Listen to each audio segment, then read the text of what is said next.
Hello, everybody. Yo, what's going on? Welcome to the Anime Mystics Podcast. I am Roman. I am Steven Sanosuke-sama. And this is going to be, Sano's last podcast for a little bit. Yeah. Unless his schedule, allows it. But Correct. I'm just going to assume that he's going to be very busy. Because of his internship. Correct. So, we got a few interesting things to talk about today. Let me see. As far as updates for the channel, I don't really have much. I guess depending on your schedule, I'll probably be doing the podcasts alone. Trying to keep it going. Finished my move. Nice. So I'm now in the new location. Nice. So I can actually start watching anime again. Yeah. And I'll actually have other stuff to talk about. Good. This wasn't a very busy season, so it wasn't that big of a deal if I didn't, catch up. But I think there's like 4 shows that I'm interested in. And you've already started 2 or 3? 2 for sure, and then I want to get to Villainess before I leave for sure. Yeah. So, and I don't work tomorrow, so I'll probably be up after this recording and knock it out. So Nice. There's 4 episodes out now? Should be, 4, and maybe, and I don't know when they air, so but this week would be episode 5. Okay. I know that's one I want to watch. And Dragon Maid. And Chahi. And yes. I think there's one other one, but I can't remember the name of it. Maybe that one that you started watching too. Shinigami Bokuchan. Yeah. I think that I'll talk about it later when we get to the anime portion, but I wholly think that you would appreciate it. I don't say that lightly because I'm coming at a disadvantage given JC staff's animation style they've decided for this one. Yeah. So already when people go and they look into it, they see the animation, they're like turned off. So it's like I know it looks like ass, but I'm telling you, the characters and the story are there. So it's like One Piece. Yeah. Where people see the animation and go, nope. Yeah. I'm not doing this. Yeah. Before we recorded and what I told our friend Jose, I told him, it's the Kimono Friends effect. Season 1, because I think Season 2 fell off. But Season 1 for sure. Like, it's like potato animation, but it was super popular. Super popular. So that's how I feel that this Shinigami Bokuchan basically feels like. Yeah, I didn't hear anything about the second season of Kimono Friends, and that came out a while ago. Yeah. Nobody was talking about it. Right. Because there was the drama with the director. Oh, yeah, that's right. They switched directors, right? Yeah, because he wanted to do it his way, and he was the one that made it the first season successful. And so he wanted to do, propose some ideas and some new directions, and they're like, nah, you're fired. Thanks for your service. So the fans basically revolted. And I said, yeah, we're not watching it then. Correct. Yeah. Well, good on them then. Yeah. When fans rise, we get what we want. Yeah. Which is what we're going to be talking about in a minute when we get to Kevin Smith. Right? Okay. If they keep this up, anime is just going to keep steamrolling. Right. I was watching Young Rip a little while ago. I think I'd seen it on Friday, but I watched it again because I just had nothing else to watch. I was caught up on all my drama YouTube channels. And he was like so mad. He's like, the Japanese are whooping y'all in your own backyard.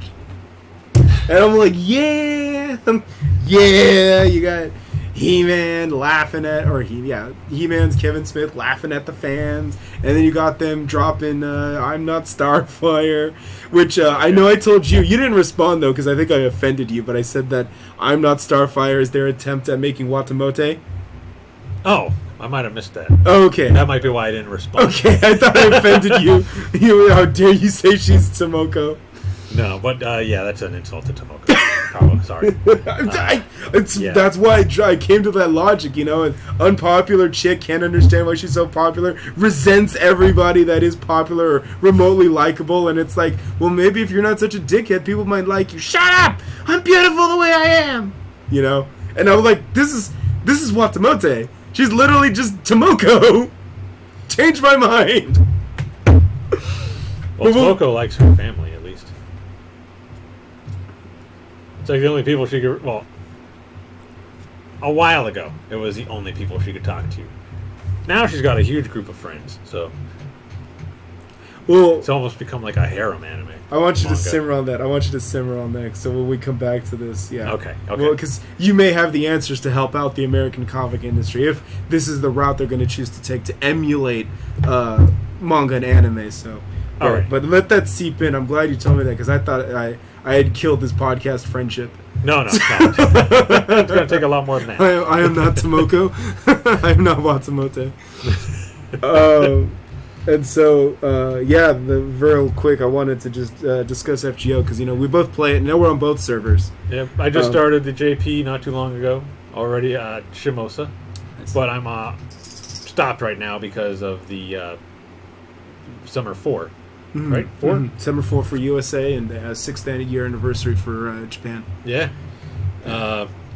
I actually watched the stream this time. Nice. Not that I understood anything they were saying, but I watched it. You didn't watch like Keith Deshawn's stream where he did like translation? No, I didn't even know he was doing it.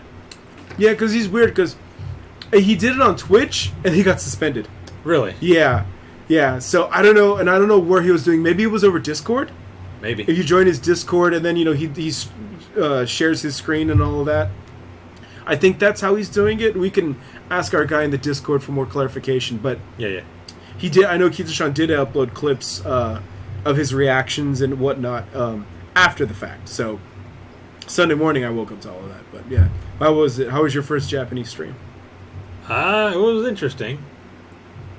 They had a lot more people on, and it looked like they were having more fun than the NA ones.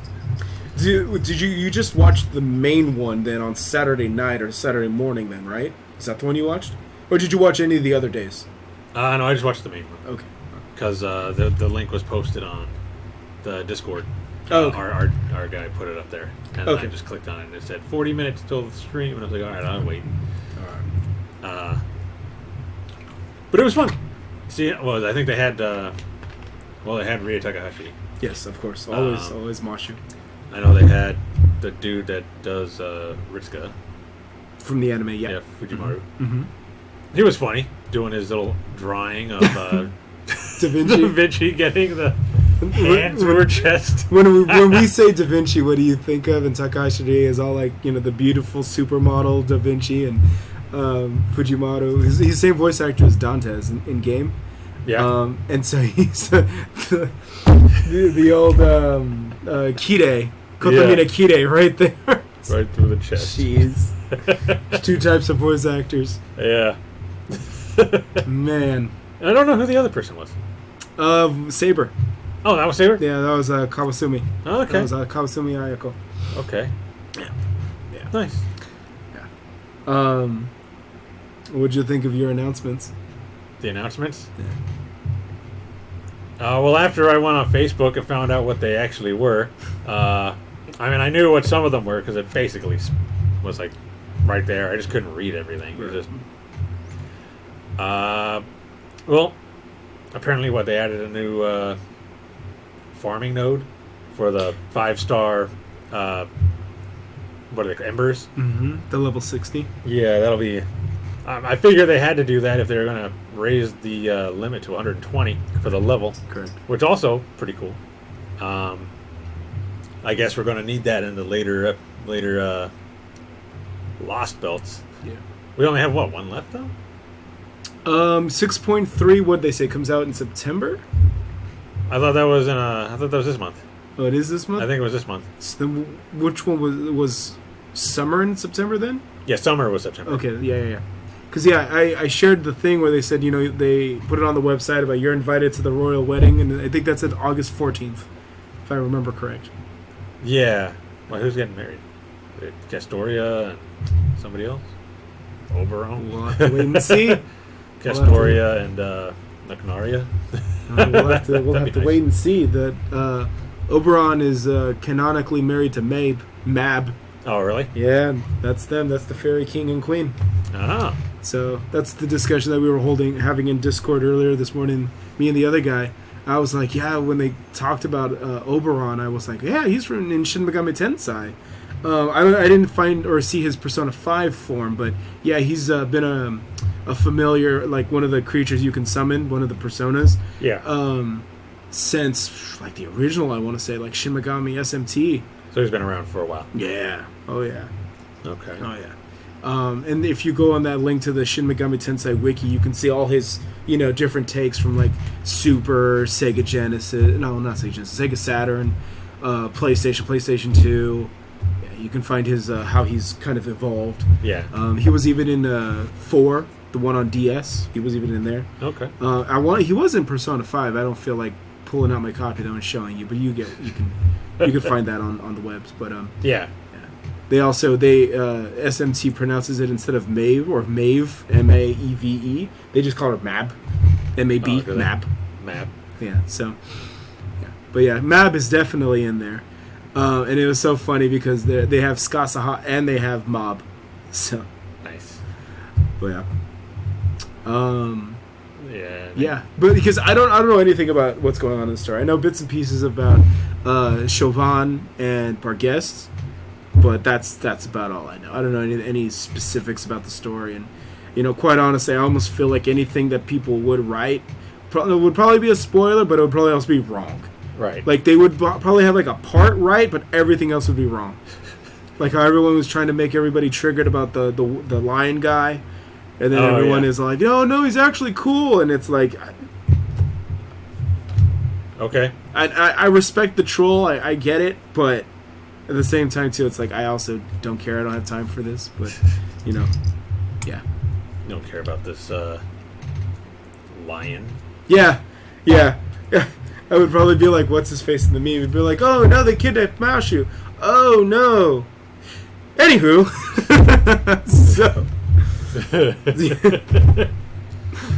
so like I say, I like Mash, but she just gets outshined by everybody else. Exactly.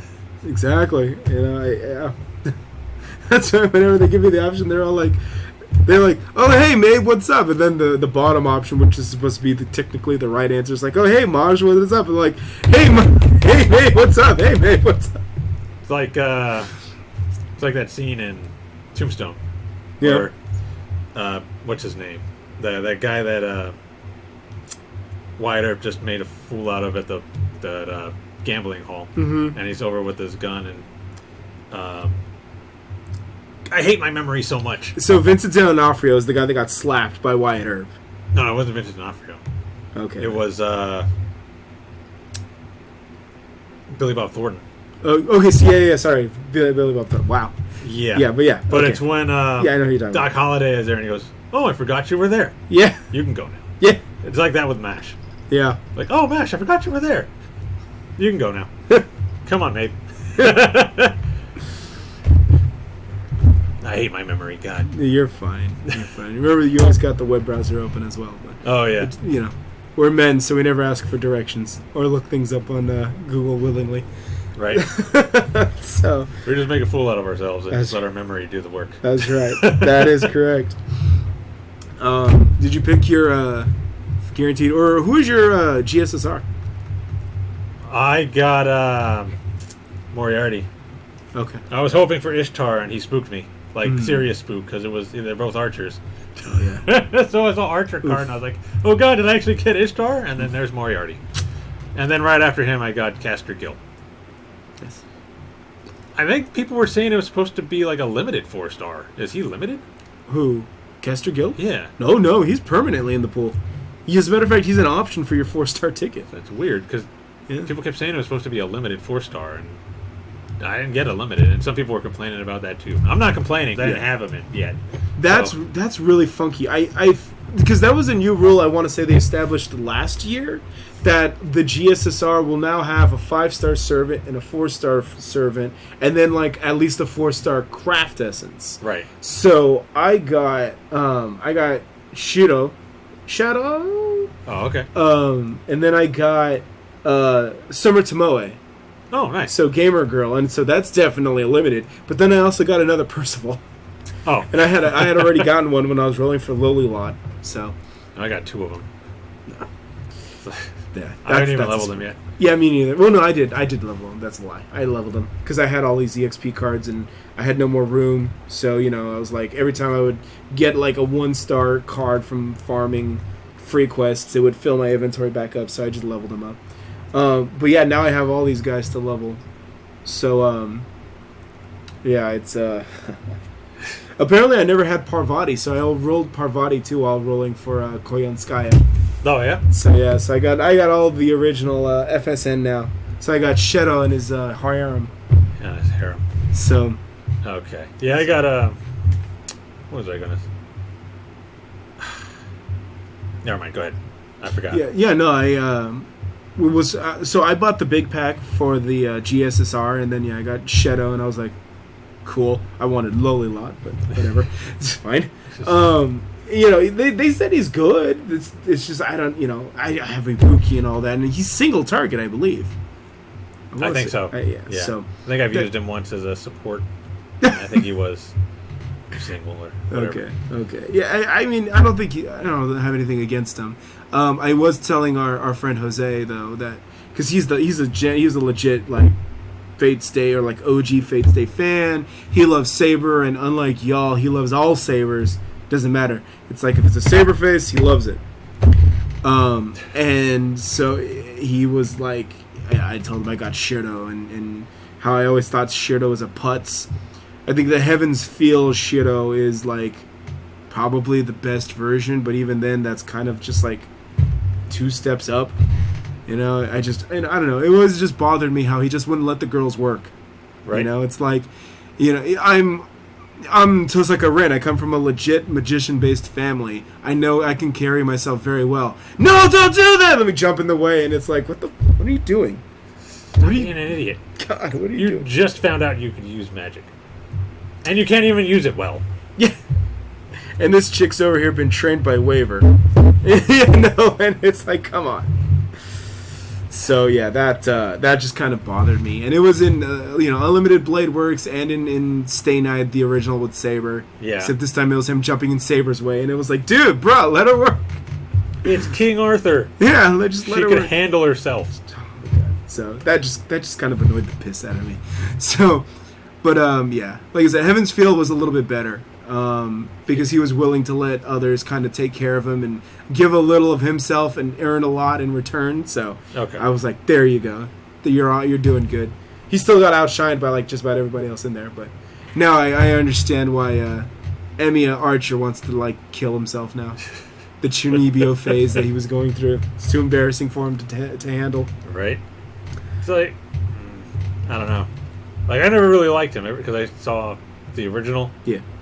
And I watched the movie for Unlimited Blade Works. I still need to watch the series because I know they cut out a lot. Yeah, absolutely. But yeah, he just got on my nerves. Yeah. And ever since then, I'm just like, man, just stay away. Get away from me. I don't want you in anything. So when Emiya Archer, I never use him. He's just in my storage. You max ascended him and got him to Bond 5, right? I'm pretty sure he's Bond 5 because he kept popping up. Okay. But I don't think I leveled him. Alright, you should level him because he is going to get his strengthening, and that's going to give him the same ability Space Ishtar has where he can change the type of his Noble Phantasm. So he can change it between Arts and Buster. Okay. So, and at the very least it'll give you quartz. Yeah, it's true. For doing strengthening, so. That's true, yeah. So, but, yeah. So, it wasn't, like I said, it wasn't the worst outcome, because I can still use him, I could still utilize him, absolutely, from a gameplay standpoint. I just, think he's a putz. Then he got destroyed by one of the Fairy Knights. I want to say it was Lolilot. Yeah, it was her. Jabroni. Yeah, I remember them mentioning that. Jabroni. What is he? Is he a Saber in this, or is he an alter ego like he's supposed to be? He's a Saber. He's a Saber? He's a Saber, yeah. Now, that's the one that you get, but the one in story, what is he? Still a Saber? Or, because I'm pretty sure he was an alter ego in the last one, right?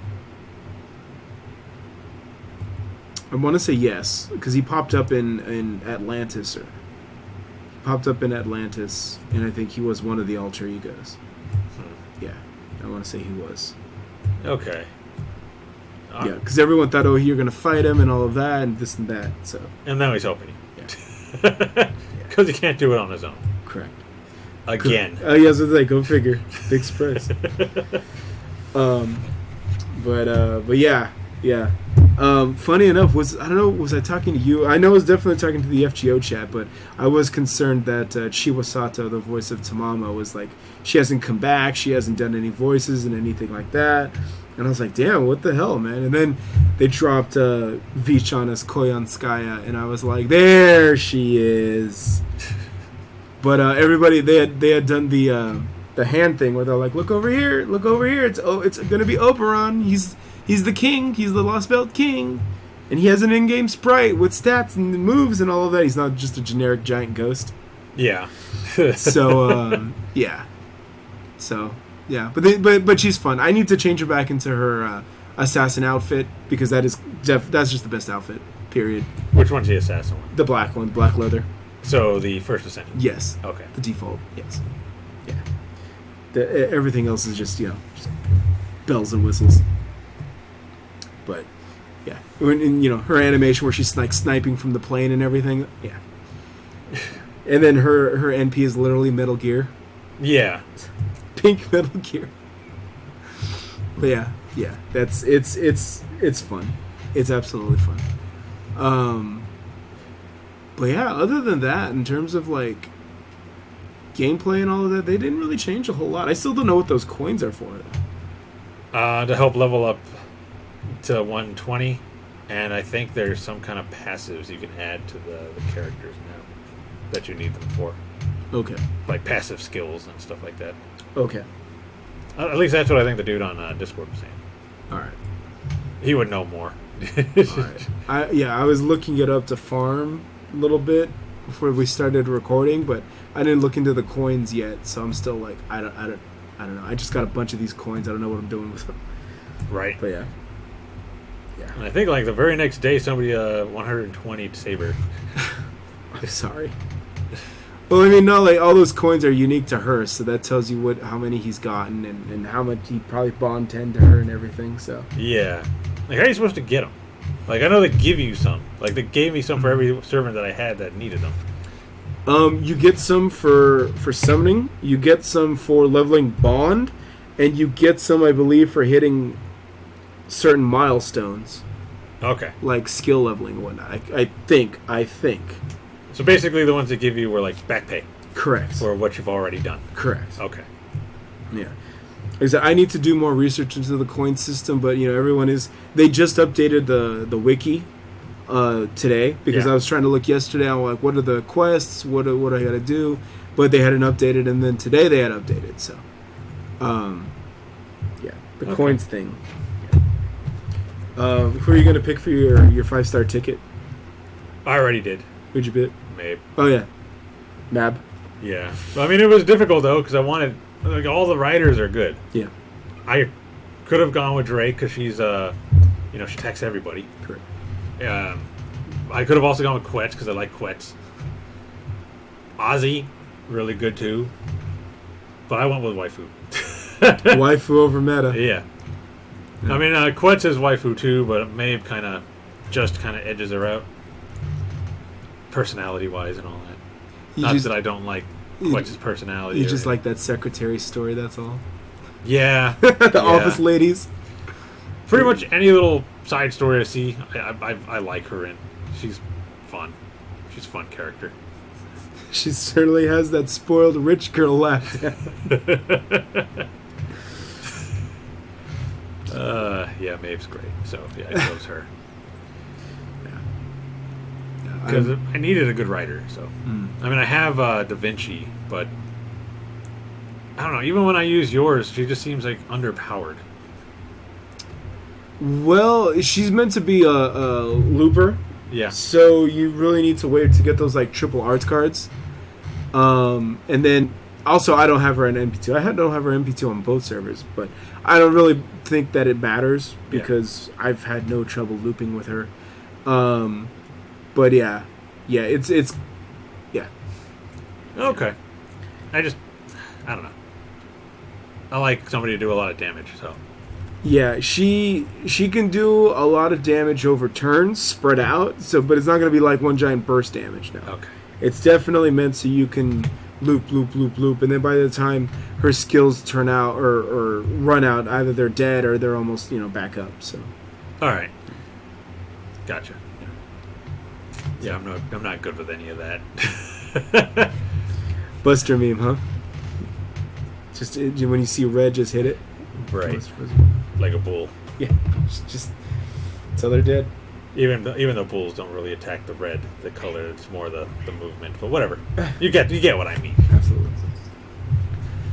So, I think I'm going to go with Jack. I was going to go with John, with Ruler John. Yeah. But then I'm like, well, I have Castoria, though.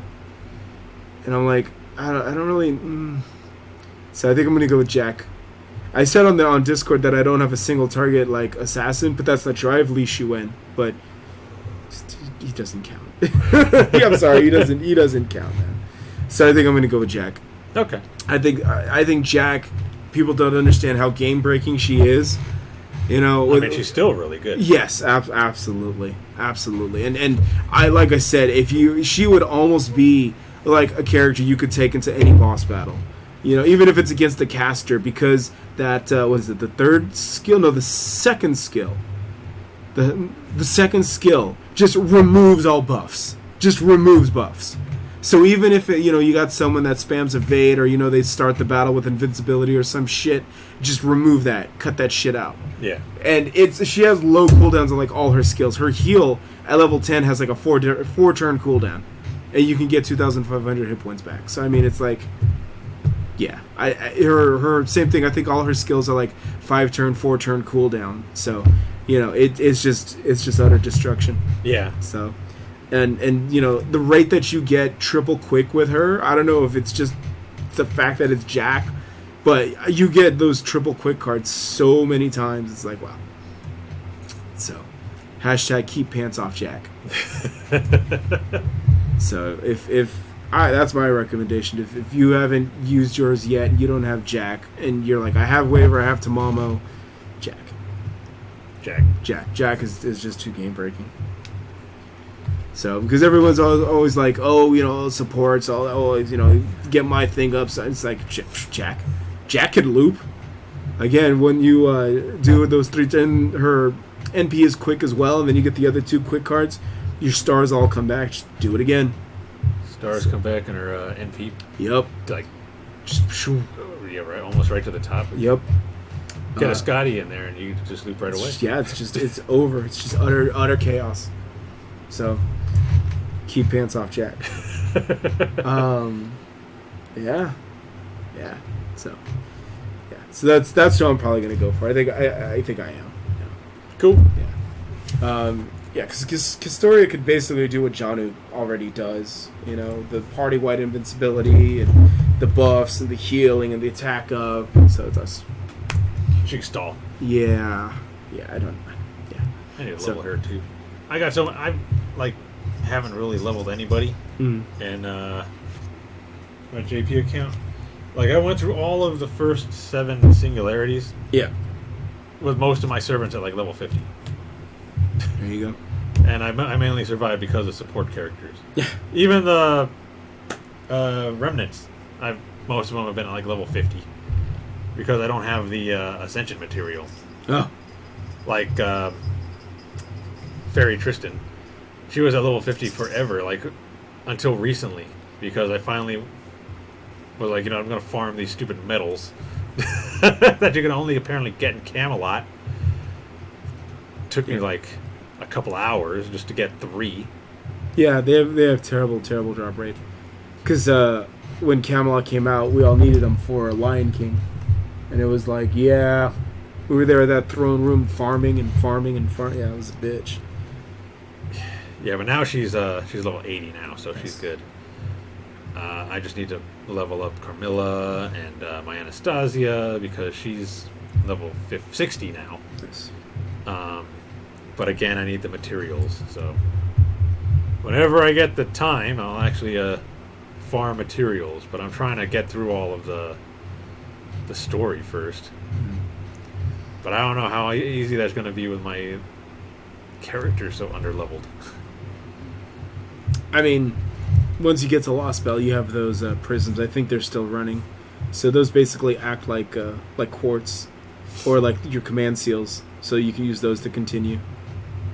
Oh, those blue cubes? Yeah. Okay. Yeah. So those act like I think that was their way to kind of like entice new players who feel like, oh well, I missed the train and everything's so end game now, and I don't, and so they were like, here you go, have some free tokens basically.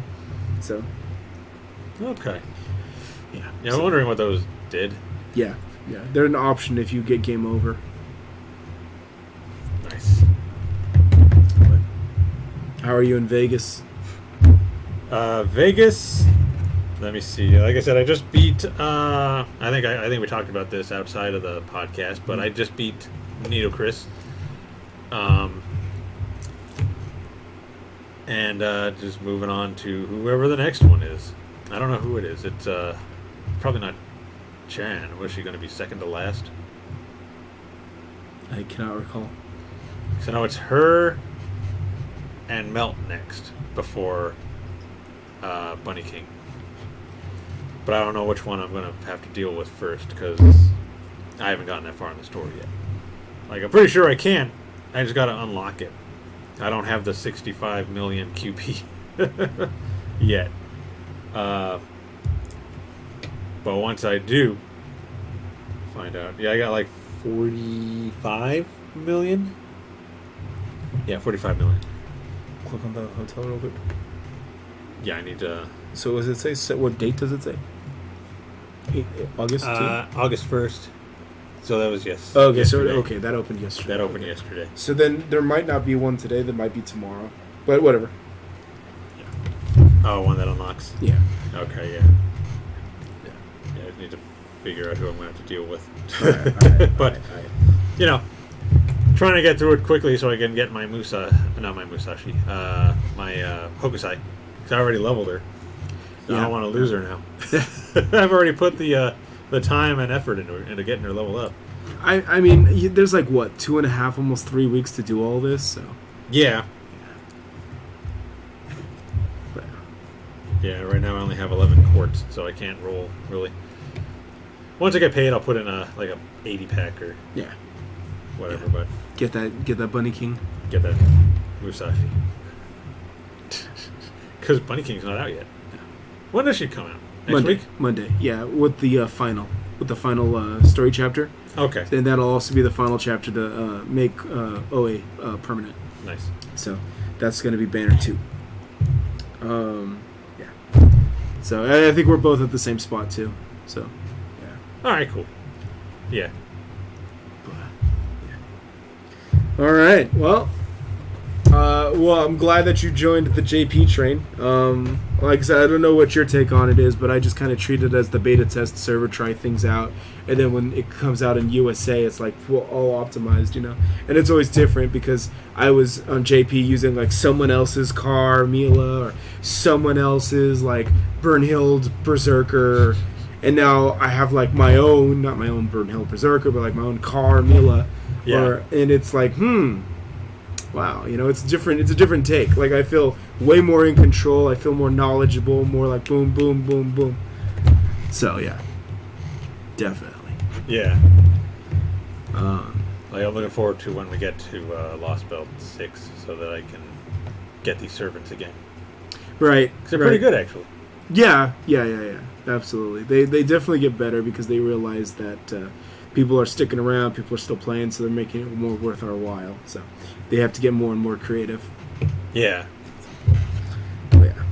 And it was good to see that Arcade didn't get anything that we don't have already. You're already on that salty Arcade train, huh? Well, Arcade's success because they put pants on Jack, so automatically it's a fail. Oh, did they? Yeah. Yeah, they gave her like a outfit that looks like Anderson almost. Oh, yeah. Really? Yeah. Those little shorts? Yeah. I only need one nerd around here. All right. I mean, we're all nerds, but still. In game, we only need... We're just not voiced by Koyas Takehito. You know how weird it was hearing his voice come out of that little bot? But then he went Ikamen for next year's Summer 5. Oh, that's right. He's like adult, isn't he? Yeah. Yeah. And Lolly... Kiara. Yeah. Oh, yeah. They reversed it. Well, I mean, we're getting Loli Da Vinci now, so Swimsuit Loli Da Vinci, and it's like, Okay. There's gonna be a lot of FBI vans. Oh yeah. But yeah. So that's FGO. Yeah. So we'll continue this. Hopefully now my adventures continue on my next job. So well, wish me luck, man. I don't know. I'm gonna have to like be one of those guys that has to play on his break time and after work at like until 10 at night or 11 at night. That's gonna be weird. Not just being able to just pull out my phone, whip it out, and just play on my cubicle. But yeah, we'll make it work. It's pretty much what I have to do. I have to wait till I get home. But what else is leaving me or setting my path up?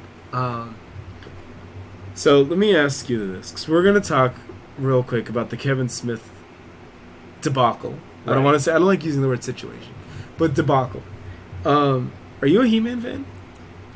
I was a pretty big He-Man fan when I was younger. Okay. I'm not going to say I know everything about He-Man or anything like that, but I had a bunch of VHS tapes, and I had all the toys, and I didn't have Castle Grayskull or anything, but I did have a lot of the, like, He-Man and Merman and Skeletor and all that.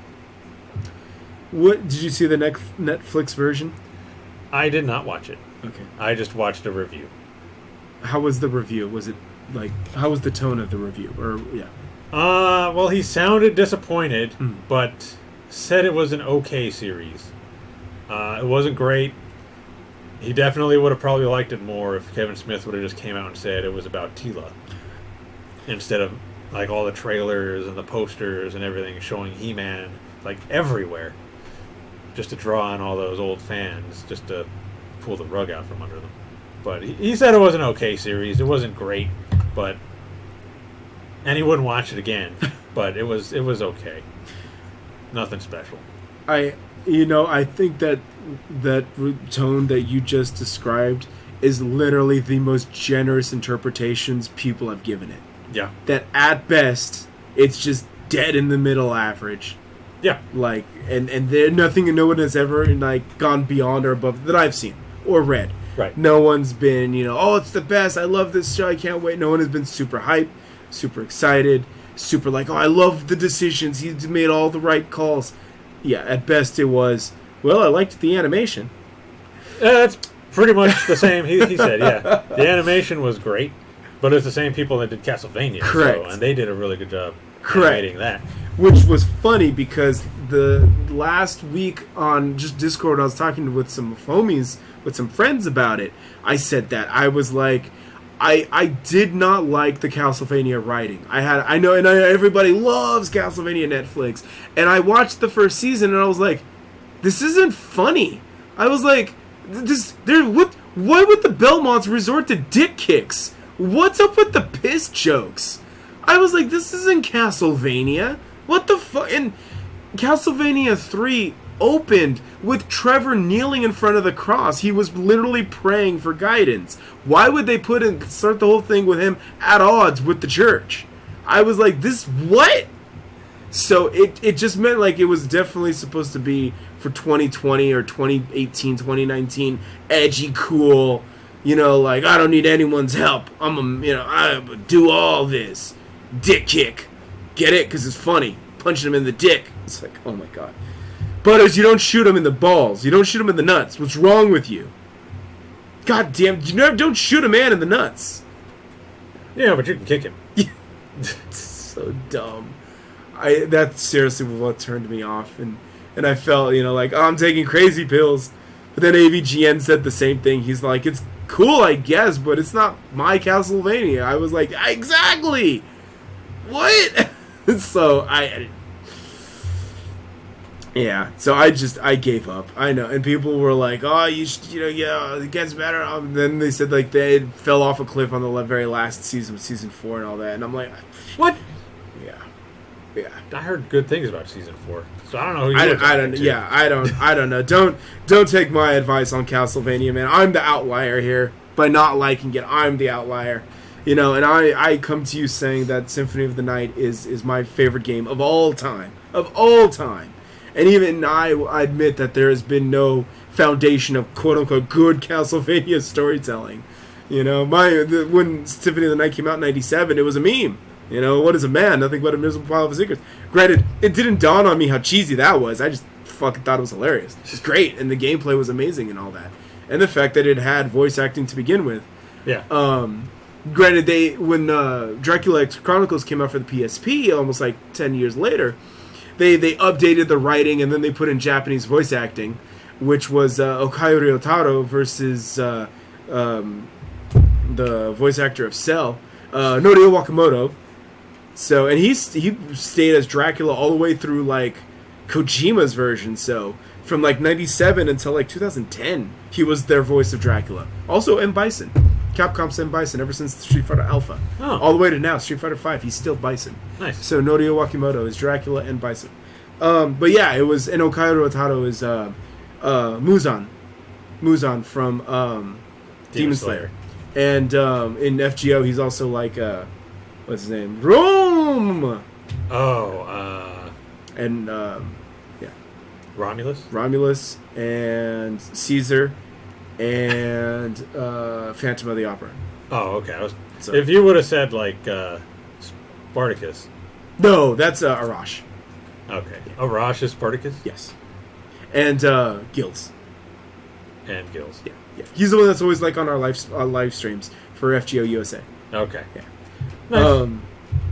But yeah, it's so I get it that Castlevania, you know, the stories of, and before that there really were like no stories. You know, I liked the cutscenes from Rondo of Blood, which if you ever get a chance, I highly recommend it. But that was literally like late '80s, early '90s anime cutscenes, or you know, it was modeled after that. So yeah. Yeah, again, the voice acting was cool. I love Richter's laugh. as he's got that way of the household husband still frame. But, yeah, and Maria, like 12-year-old Maria over there, like, me-chan. It's like, okay. So, again, not exactly the Castlevania, not exactly the pinnacle of writing here, but I can and then Captain N's version of Simon Belmont. So as you can see, there's no true foundation of good Castlevania writing. But that Netflix version just wasn't it. But the animation, I won't take that away from them. I respect the animation. You know, an American studio that's actually paying homage, paying respect to anime style. I throw them props for that. And it's unfortunate that they just, on both series, one series for me, well, two series for me, one series for everybody else, it seems, because, again, I'm the outlier when it comes to Castlevania, that they just can't get the writing right. I feel bad for them, you know, because, you know, everybody already feels bad for animators. They don't get paid anything. And then to back it up, because now it's tarnished. You know, as much as there's always going to be, like, the afterthought, you know, after someone does a 30-minute rant on He-Man, on Netflix's He-Man, the last thing they'll be like, but the animation's good. And then immediately just go back into how shit the writing was. And, you know, that sucks. You know, that sucks for the studio. That sucks for the animation studio. You know, because they're trying to make inroads and in pathways forward, and to just get overshadowed by the drama that resulted of the treatment of classic characters. And it's like, okay. You know, and they use that excuse, and it's like, well, it's not for you, it's for the next generation. And it's like, imagine if you have kids, and you're trying to explain to them, it's like, oh, dude, He-Man was the shit, man. He fucking was like, I have the power, and he fucking did what was right, stood up for his friends, loved his family, and then you watch this, and your kids are like, Dad, none of that happened. And it's like, well, son or daughter, it's not for you? You know, it's like, the logic doesn't follow there. You know? Man. Oh, man. When I shared that clip the Saturday morning where, you know, Tila was just going off on He-Man's ghost, like, you didn't tell me that you were He-Man this whole time. Dude, you didn't think about my feelings. Prince Adam's just like, but I'm dead, while the rest of us have to live with it. The fuck does that mean? She should have just told him do better.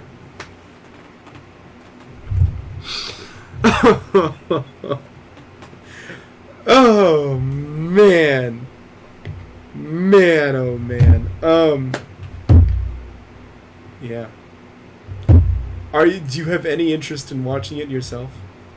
Like and I put this in perspective because we've had this conversation about how I've fallen off with the MCU, but you've still trucked on through. So, do you still feel that same power or influence with He-Man? Not so much. Like if they end up releasing that, or supposedly making that new live action one, if that looks good, I'll probably see it. The series, I'll wait a little bit and see what they do with it, because there's only 5 episodes. Right. Although, spoiler, I did hear they stabbed him in the back in the end. So yeah. It's like, you killed him twice. And I guess this definitely shows that Kevin Smith did not like He-Man, because he said it multiple times that he's not a He-Man fan. Stabbed him twice. Yeah. It's like, why would they give you the show then? If you don't like He-Man. And then start spouting off that you're a huge He-Man fan, having all this merchandise. And then call actual fans not fans because they don't like your show. Stop it, Kevin Smith. That's the typical response from a studio when you don't like what they bring out. That you're not a real fan. You should know better than this. Being a huge nerd yourself. Then again, like I said when we were talking, when we were doing the roles. Yeah.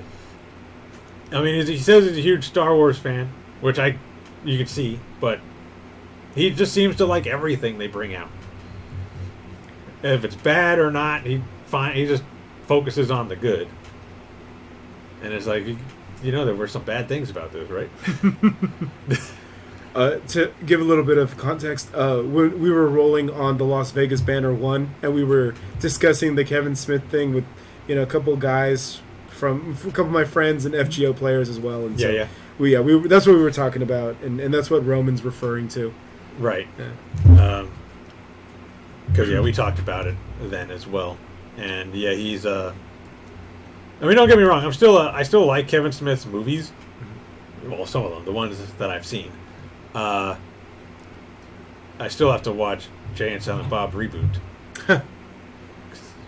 Who did they get to play? It's not them, right? They got like new actors to be Jay and Silent Bob. No, it's still them. Still them. Okay. It's still them. Okay. They'll probably be playing Jay and Silent Bob till they die or whatever. Because I mean, you can't replace them. Because then everybody's gonna be like, who are these guys? It's not Jay and Silent Bob. Well, they were making the meme that he was gonna kill Jay. In the first episode, the first act of the movie. Of what, Clerks 3? Yeah. Just give him the He-Man treatment. Stab him in the back. Yeah. And then go the rest of the movie without him and still call it a Jay and Silent Bob film. Yeah. Jay and Silent Bob. Yeah. Asterisk. So, Jay may not appear in this movie. Yeah. Oh man. Yeah, I don't. Like I still like his movies and all that, but he dropped the ball on this one, and it happens. But it's the way he's responding to it that I think is what's bothering most people. Correct. It's less like we were talking about on the Discord. If he would have just came out and said, yes, it's mostly about Tila, most people wouldn't have really cared. Right. They'd have been like, all right, it's mostly about Tila. As long as I get some He-Man in there, whatever. Nobody would have really cared. Especially Clownfish TV, who you dragged through the mud ever since they did that rumor video. Yeah. Who I still believe rightfully should be mad at you. Everybody else is just kind of piggybacking on it, but right. They rightfully have a reason to be mad at you because you basically called them liars and everything on Twitter and videos and all this other stuff, interviews. Mm-hmm. And his release podcast that was tied into Comic-Con, the stay-at-home Comic-Con weekend. Yeah. Yeah. He still continued to bash him and all that. Yeah. And I do want to... we're getting to a point, too, because this is going to tie into the anime and manga world, too. So it's not just a recap of what everyone knows about the Kevin Smith He-Man thing. But I want to establish foundation and all of that. Right. And again, I think it's helpful that Roman is a He-Man fan. That he gives a little bit of context to. And did you ever notice this kind of a personality from the original Teela from the 80s or from the 90s whenever you were watching it? Was she ever like this bratty or anything like that? No, not really. Okay. I mean, maybe every so often, but it's not like a defining characteristic. Okay. Oh man, and we also, the part of the conversation we had too is one of our guys. He asked, what makes Kevin Smith so appealing, and I responded that it's his everyday man persona. He does that. He makes things more grounded. Not he can take fantastical things and make them relatable to the modern world or the modern era, and really be like, oh yeah, it makes you think in a different context. Like, oh yeah, I didn't think about that, but it actually makes sense. Yeah, that's how it would be, or that's how it should be. Yeah. And he had that kind of touch to it, and his monologues were infamous. I don't know if it was Penny Arcade, but it was one of those where they actually did like a whole thing in the Kevin Smith style, where he just broke it down and all that, and be like, if it was supposed to be like this, why didn't he go and do like this, like that, I mentioned that it was like the, Darth Vader is basically the allegory of the father who went for cigarettes and never came back home. Yeah. So that he would do stuff like that, and he would interject it with pop culture and his love for Star Wars and Marvel and DC. And I'm with you. I agree that he does. I believe him when he says, like, I'm a Star Wars fan, or I'm a Marvel, or I'm a DC fan. I believe him. I do believe him. Yeah. But it also doesn't mean you need to claim to be a fan of, like, everything, especially everything that's, like, retro geekdom. Right. Like, the Hasbro line, I'm not a fan of. My brothers were. I have two older brothers. They absolutely were. One was a Transformers guy. The other one was a G.I. Joe guy. He was such a G.I. Joe guy, he enlisted in the Marines. Did 3 tours in Iraq. And now he's discharged. Nice. On call, I guess. On call discharge, because they can always call him back. Yeah. Okay. But yeah. And so, yeah, he just loved it, and it lined it up for him. But I think, I was Teenage Mutant Ninja Turtles for a while. But yeah, that was it. That was my big kind of fandom, I guess, at the time, and based off like a toys thing, But yeah, again, that wasn't my scene. Definitely not He-Man. I don't think I've even seen an episode of He-Man. I will say he has a pretty stupid name. Yeah, well, He-Man, She-Ra. And she spun off of He-Man, right? Like, she was a guest character on one, or a recurring character? Yeah, she was a spinoff. Okay. But she, like, was she a recurring character before she got her own show? Or it was just a one-off, and then it was just the next week She-Ra started? Anyway, what they do sometimes, where they just introduce a character, and then she's got a show, or he's got a show. Yeah. No, I'm pretty sure she made a few appearances. Okay. And they saw that people liked her, so they said, let's give her own show. Nice. And they gave her a show, and it did well, because obviously, despite what these companies seem to think, we don't all hate strong female characters. And that look attractive. Yeah. Go figure. Right. It's not like She-Hulk now. But yeah, I mean, people like strong female characters. I know my grandfather loved them. And I think for him it was like Ripley from Alien and stuff like that. So, and I guess for us, like when we were younger, it'd be like Samus from Metroid. Mm-hmm. So it's not like we hate that thing. It's just that it's constantly getting shoved in our throat now. In unrealistic fashions. In unrealistic fashions. Yeah. That make us go, again? Yeah. Because when you bring up characters like Ripley, especially, you see it in Alien 1, she was kind of frightened, did her best in the scenario given to her. But in Aliens, the sequel, she's been through it already. She's experienced, and you see it in the way she conducts herself, the way she just goes toe-to-toe with the Queen and beats her ass. Yeah. That's a seasoned person. Which, again, the whole training aspect was the problem that Rey Skywalker didn't connect. Right. But you saw that with Ripley. She did transform from someone who didn't know what was going on to someone who's like, I've been through this, I got this. Calm, cool, collected, executed. And with someone like Samus, same thing. Samus was bounty hunter, Yeah. and before that, she was actually in the Federation, in the Space Federation, which was something they kind of hinted at, but then they didn't really revisit until Other M, and then even before that, they talked about it a bit in Fusion, because Fusion was also the one that kind of put in like pseudo cutscenes. Yeah. But yeah, she was militarily trained, and then she became a bounty hunter. So, she's got state-of-the-art equipment, training, and fucking guns, and laser guns. So, of course she's going to be badass. So, she was trained, she was given equipment, she knows how to use it. There you go. So that's one of the things, too, that these writers and creatives lose. They're just like, throw you in there, and they're like, well, what makes her so cool? Because I said so. That's why it's like people had such problems with Tila. They were like, she was never like this. And that's why the first thing I asked was, well, was she a bratty character in the 80s? Well, that's another thing I think Kevin Smith was saying, was that he seems to think that people are upset that Tila's like more in the show, because he keeps saying, well, she was always in He-Man. She was right next to him fighting. And Right. It's like, everybody knows that. Nobody's complaining that Tila's in the show. Yeah. It's just that you lied and said she wasn't the main focus. Right. You said it was still a He-Man show with He-Man Yeah. front and center. Like, nobody's complaining that she's actually in the show. Right. We know she's a big part of the Masters of the Universe. Right. And that she was a part of the group. She helped He-Man all the time in the battles, Man-at-Arms and all that. I mean, I think Man-at-Arms was her father. So, that wasn't what everybody was upset about. He's like trying to deflect, I think. Yeah. Trying to come up with other reasons why everybody's upset, and he's just not hitting the mark. Just admit it. You made a mistake. You should have told the truth. That's it. Yeah. Smoke some weed and just admit to it. Yeah. And actually, he's more of a recent pot smoker. Like, he Really? wasn't always smoking.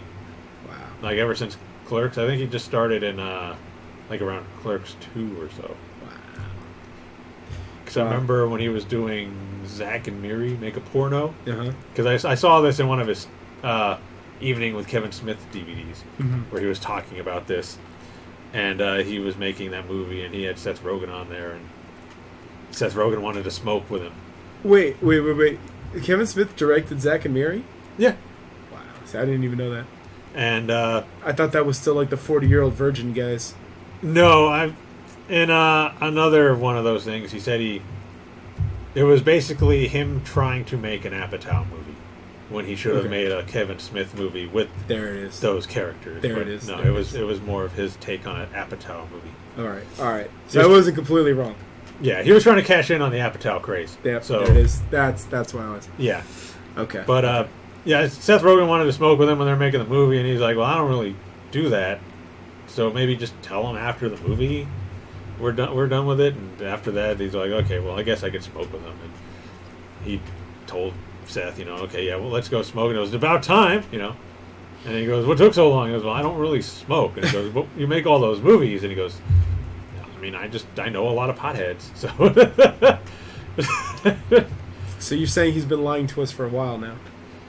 Well, I mean, he's never actually said he smoked. You just kind of assume based off of the movies, because he does in the movies. So, yeah.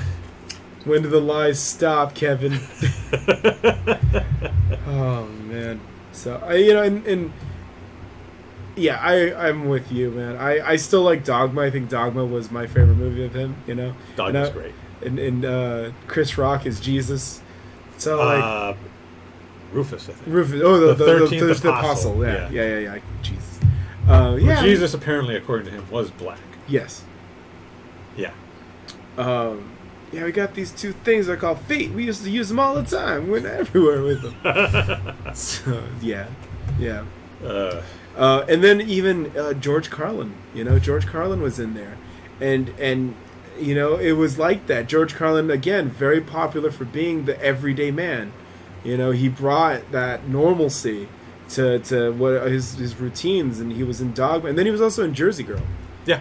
And that was the same thing, and it was good to see that, because it was two normal guys. If you saw them at a restaurant or at the bar, Kevin Smith or George Carlin had a conversation with them, they would talk to you about normal stuff.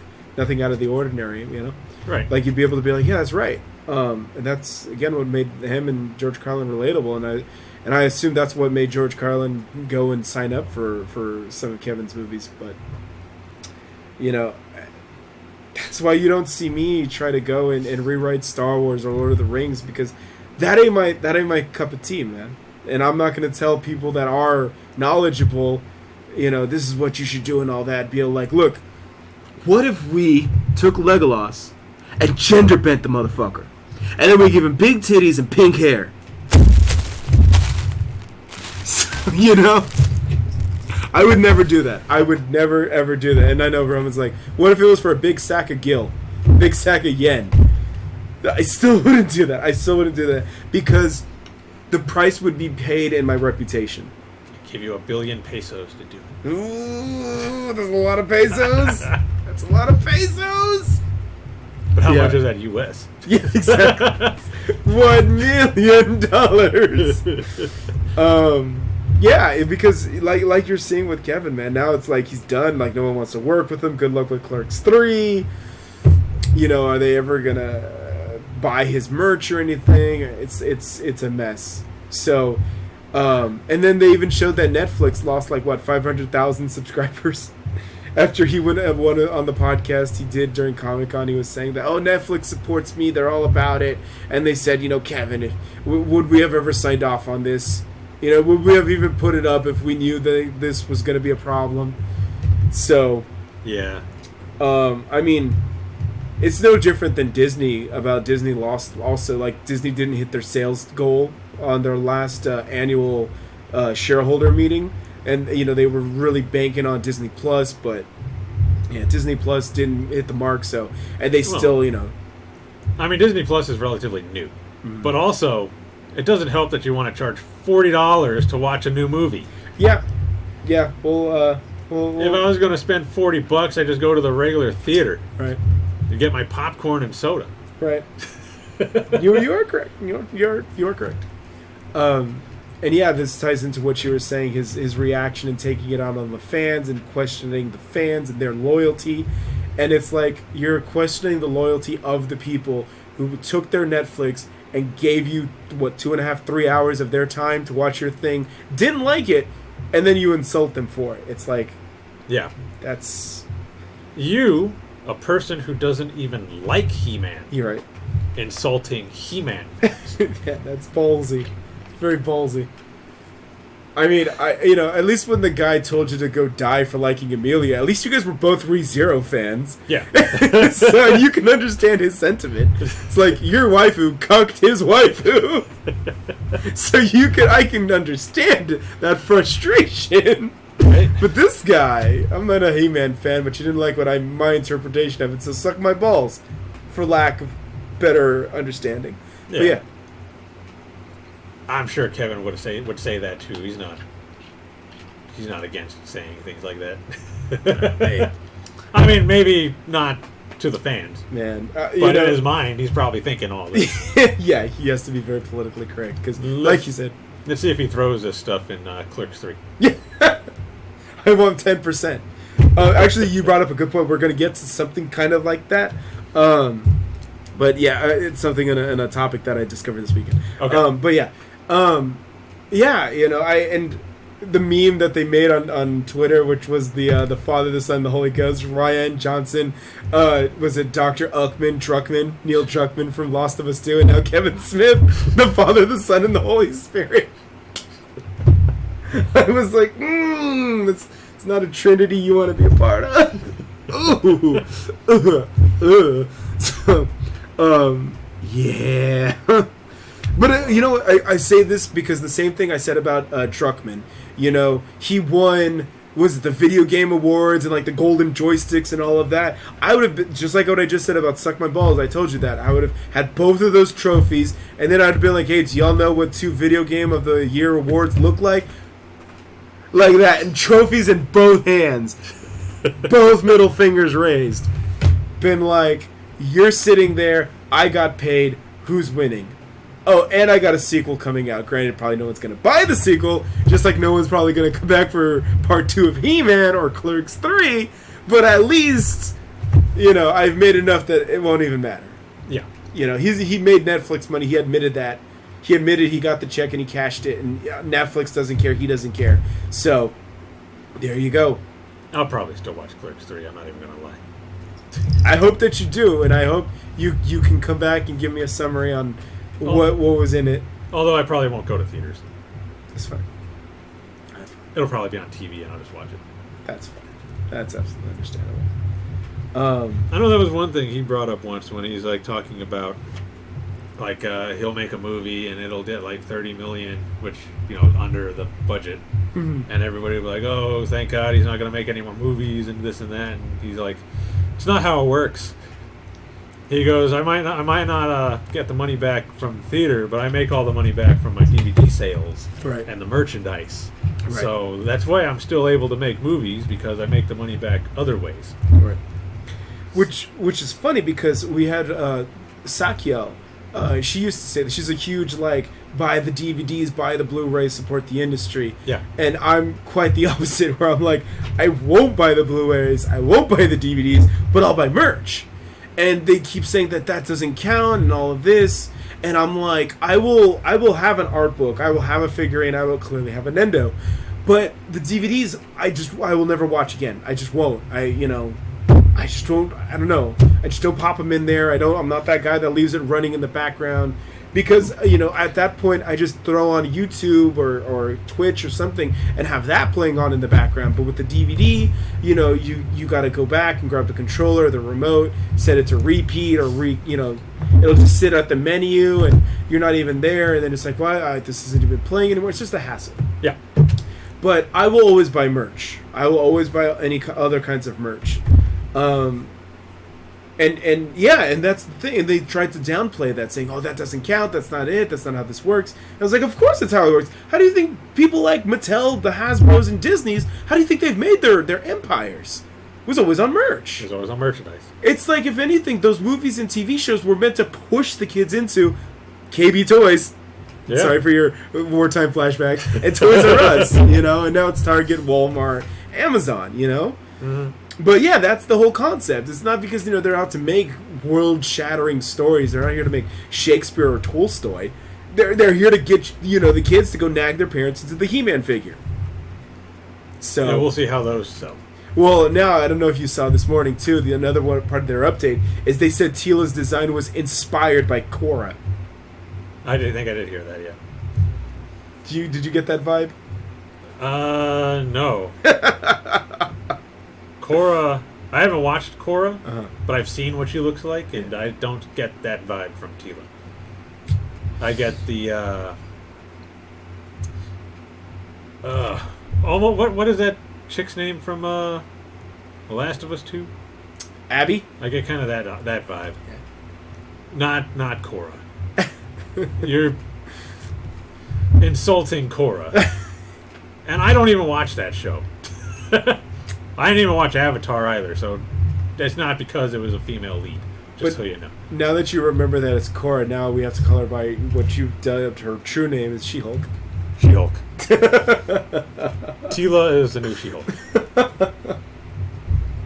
Or maybe her friend when she gets the sword. I don't know. Yeah, that's the rumor. They also, as part of this whole dump that they did today, the recording of this podcast for He-Man is Tila's friend / not girlfriend was admitting to recording the line of "I am the power." So that was part of her interview or her audition. Was, imagine you have the sword of power, now recite "I am the power," and she convinced the execs enough, and she landed the role. But I mean, what's that tell you? Before anybody in the comments says it, it's "I have the power." Okay, there you go. Yeah. Thank you. I don't want anybody badmouth anyone in the comments. Thank you. I'll do that. You can still send me your death threat. That's okay. Then again, you did remember. If you remember, he did say he never watched He-Man. Yeah, so. Exactly. So I'll take that. But yeah, she admitted to auditioning that, or that was part of the audition. So that kind of is kind of suspicious. Yeah. Everything is rumors now, and it could be people, because I'm about to say some stuff in a minute about hearsay myself. So hearsay happens, and don't take it from me, and yeah. But I'm just reporting, and Roman's also reporting from stuff that we've heard from other people saying that they heard. Right. I before I go into my tie-in, did you have anything else about He-Man that you wanted to throw in there? Kevin Smith?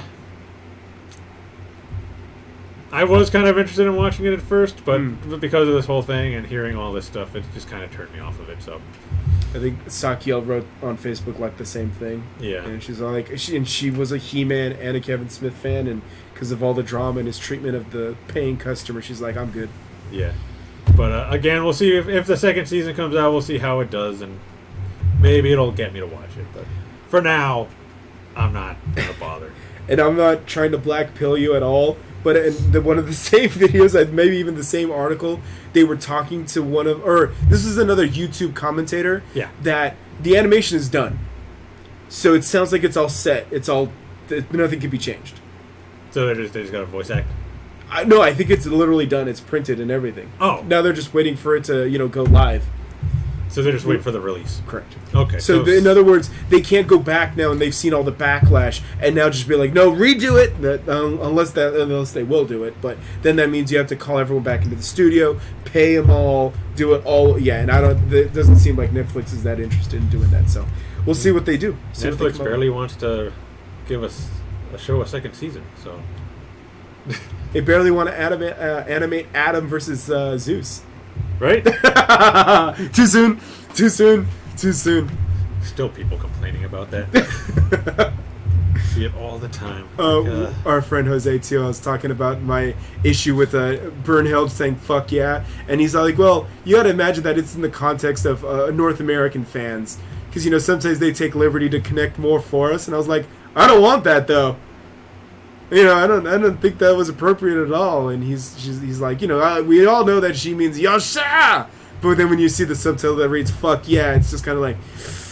And I said, well, that breaks my immersion. I'm like, if it's cool for you, that's fine. I'm sure Netflix, again, sees me as the outlier, and everybody else is cool kid. But for me, yeah, I feel that was kind of weird. But Netflix is Netflix show, man. Yeah. So, I still like Brynhild, and I still like Miyuki Sawashiro, so. Yeah. Still waiting on season 2 for that one. Yeah. We'll see if they get one. If Kevin Smith can get a season 2 for He-Man. Right, and we are getting a Way of the Household Husband, so. Yeah. So. Despite all the complaining people did on that. But then you watch and you're like, this is pretty good. Yeah. It's good. I like it. Yeah. I'm telling this all does come back into anime and manga because in the span of us doing this, we saw what happened with the CEO of Kadokawa, which I know we've been laughing at. Yeah. He goes on with Abema TV, which is kind of like the Japanese equivalent of Sabado Higante. And if I'm wrong, by all means, please someone correct me. But when I've been in Japan, it was like that. It was like a 3-hour, 4-hour long show on Japanese, like, normal TV. Sometimes they do get movie stars or voice actors, but voice actors kind of very rarely. But once in a while, yeah, they'll go on there, and it's kind of like, their variety show. And they do, like, game shows and stuff like that. And so this is the Kadokawa guy. And a couple, maybe in May now, or even maybe April, he said that, Kadokawa as a company said that they want to put out 40 titles a year because the demand is there. Yeah. And so, and I don't know if I said this before, but at this point, I think that the issue about to face the anime and manga community or industry is about to be burnout. Yeah, it's too much. It's going to be too much now. But the demand is there. And so so it's like, great, this is great. I'm sure that it'll go really well. And, with 40 titles, there's going to be something for everybody. I don't see how this is going to go wrong in terms of sales, just in terms of burnout and people going through it. So, yeah. But he basically then came out and said that, we might need to cut back on the anime titties if we want to be hosted by Amazon and Apple. Self-censoring. Self-censor. I mean, nobody wants that. No. Not even the company wanted that. And he said that, and then a couple days later, and then immediately came the backlash. First and foremost, it came from us here in the States. Because now they're starting to say that we're quickly becoming a bigger market. Now, to be fair, I don't know if that means North America or if it includes like the Americas or if it's the Americas and Europe. Because it's just the West, they say. Yeah. And so clearly, yeah, it's, you know, an island nation versus the West, which, again, I don't know what's the geographic breakdown. Yeah. You know, because, you know, Mexico is a huge consumer of anime and manga. Remember Kimetsu no Barrio? Yeah. It was literally in one of the novellas. You know, the kids cosplay Tanjiro, and the chick that he likes cosplays Kanao, and yeah, and then they kept going with that skit, by the way, or that gag. Did they? Yeah, because the other love interest also cosplayed Kanao. My brother researched this, and he was telling me, and I'm like, oh my god, and that just blew my mind that a telenovela from Mexico did Demon Slayer, which is a current thing. I would have been one thing if it was like One Piece or Dragon Ball Z. That'd be like, okay, whatever. But the fact that they're doing a current show and current telenovelas is like, this is mainstream now. This is everywhere. I know when the final couple episodes of Dragon Ball Super were being released, there were places in Mexico that actually sold tickets to air the last couple episodes, like on a big screen or on like a wall of their building or something, and people actually showed up. You can find it on YouTube. Wow, that's amazing. And then Toei got upset because they didn't pass it through them. Of course, they just went to Crunchyroll and said, "Can we do this?" And they're like, "Crunchyroll can't give you that permission. You got to come through us." But they did it anyway. Right. What are they gonna do? Yeah, go to Mexico. So, yeah, you can't. It's hugely influential. But yeah, the wrath of Madoka came down on this guy because first the Western fans that he was trying to sell to backlash. They said, "What are you talking about? We love anime titties. Don't change a thing. If we wanted Snowflake and Safe Space, we'd go to Marvel." Yeah. So clearly we're not. And then right after, like at the same time, it was the Japanese backlash and it's saying the same thing. They were like, "Why are you selling us out? Why are you selling guaranteed money to unknowns?" You know, and it's like they're basically saying what I was saying, which was if you need to publish on Google and Apple, guess what? Don't. There you go, problem solved. So they were like, how much more money could you possibly squeeze by self-censoring? You know. If anything, you'd lose money because all the people that like all that are going to be like, well, it's done now. Yeah, and the subsidiary that works, or a dude that works at the subsidiary of Kadokawa, he said that. He's all like, you know, if we don't give it to them, they'll just go somewhere else. Yeah. You know, because what else is there? There's like Shueisha, was it Shonen is another, was like, there's a bunch of them. Yeah, you know? Shonen Jump. Yeah. Young Jump. There's all kinds of different magazines. Yeah. And I'm pretty sure there's some that just focus on ecchi stuff. So correct. They'll just go there. Yeah, absolutely. And so, as a result, I love the Japanese, and I said this. They first they made him issue an apology, and then they docked his pay. They took 20% of his salary back. Yeah. And I laughed so heartily when I read that because I was like, imagine if we had that kind of penance system for American companies.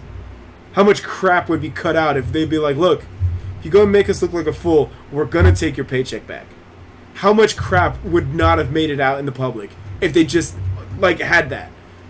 You know? Like, if you're a basketball player and you go out there and you run your mouth, you're going to be able to, like, look, you're doing it on our time, you're doing it as a representative of our company, and if you make us look like a fool, we're going to take it out of your paycheck. They're going to fine you. Exactly.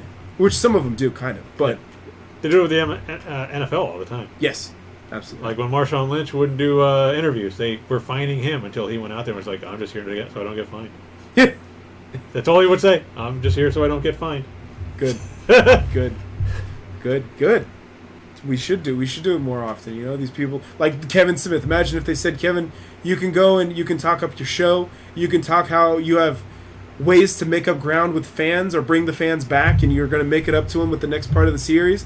But if you go and say that, you know, you're not a true fan if you don't like my interpretation of He-Man, we're going to dock your pay." Imagine what he would have said. So I don't know. He probably would have yelled at the fans again. and then pay the fine. You guys, and then pay the fine. Good. Yeah. At that point, I wouldn't have been mad then. I would have been like, well, Don't do it. He did the crime. He paid the time. What can I say? So, but that wasn't an issue for him. You know, he was able to just go out there and just fire his mouth off. But at the same time too, look, they are paying for it because like 500,000 people turned off their Netflix and they're spinning it. And that's not to say the way they spun it or are spinning it isn't incorrect. You know, because they're saying that, you know, people are going back to work, the economy's getting better, they're watching other things, and that's why they're disconnecting. So it could be true, or it could be partially true, or it could just be good timing. But. Even when I worked, I had Netflix. Yeah, right. You can still have your account. Right. Right. You just won't be watching it as much. Correct. But people are canceling. Correct. Yeah. That's something else. Yeah, absolutely. And so yeah, man, I'm happy that they did that. I will again. I said this to y'all, and I'll say this on the recording that I'm not even playing the devil's advocate, but I am playing from someone that, you know, I was a store manager at GameStop, and a lot of people forget about overhead and paying rent and paying the light bill, and you gotta diversify the portfolio occasionally to find ways to make money, because again, those. You know, the salary, you know, these overworked animators and authors and artists and stuff, they need to get paid too. Yeah. So any way you can make some more money, I get his intent. You know, and he's kind of saying that if that's the way it's one day going to be, we might have to look into toning down our products so that we can, you know, start to make new income. The short-sightedness, and that's long-term, but the short-sightedness is that market doesn't exist. And it probably won't exist for a long time, if ever. Right. You know, because they're not showing up. That's what they're literally doing right now in Western media, and they're not showing up. Project after project after project falls flat on its face. Right. And again, I think I said this on the last recording, but the Japanese only see us in the West and across the world through what they see on TV and read in the newspaper or see on social media. You know, so if all they see is our marches through the streets and the riots and all of that, that's what they think of us. You know, so if they see us always talking about gender equality and all of this, when they go and they write something like Mineta saying, dude, I loved you, man, you were like my bro, and I respected you so much, they'd be, you know, and then they're like, oh, he's bi, and they're like, oh, I guess they like bi Mineta. That's actually funny because I saw so many tweets saying, yeah, I'm not bi anymore.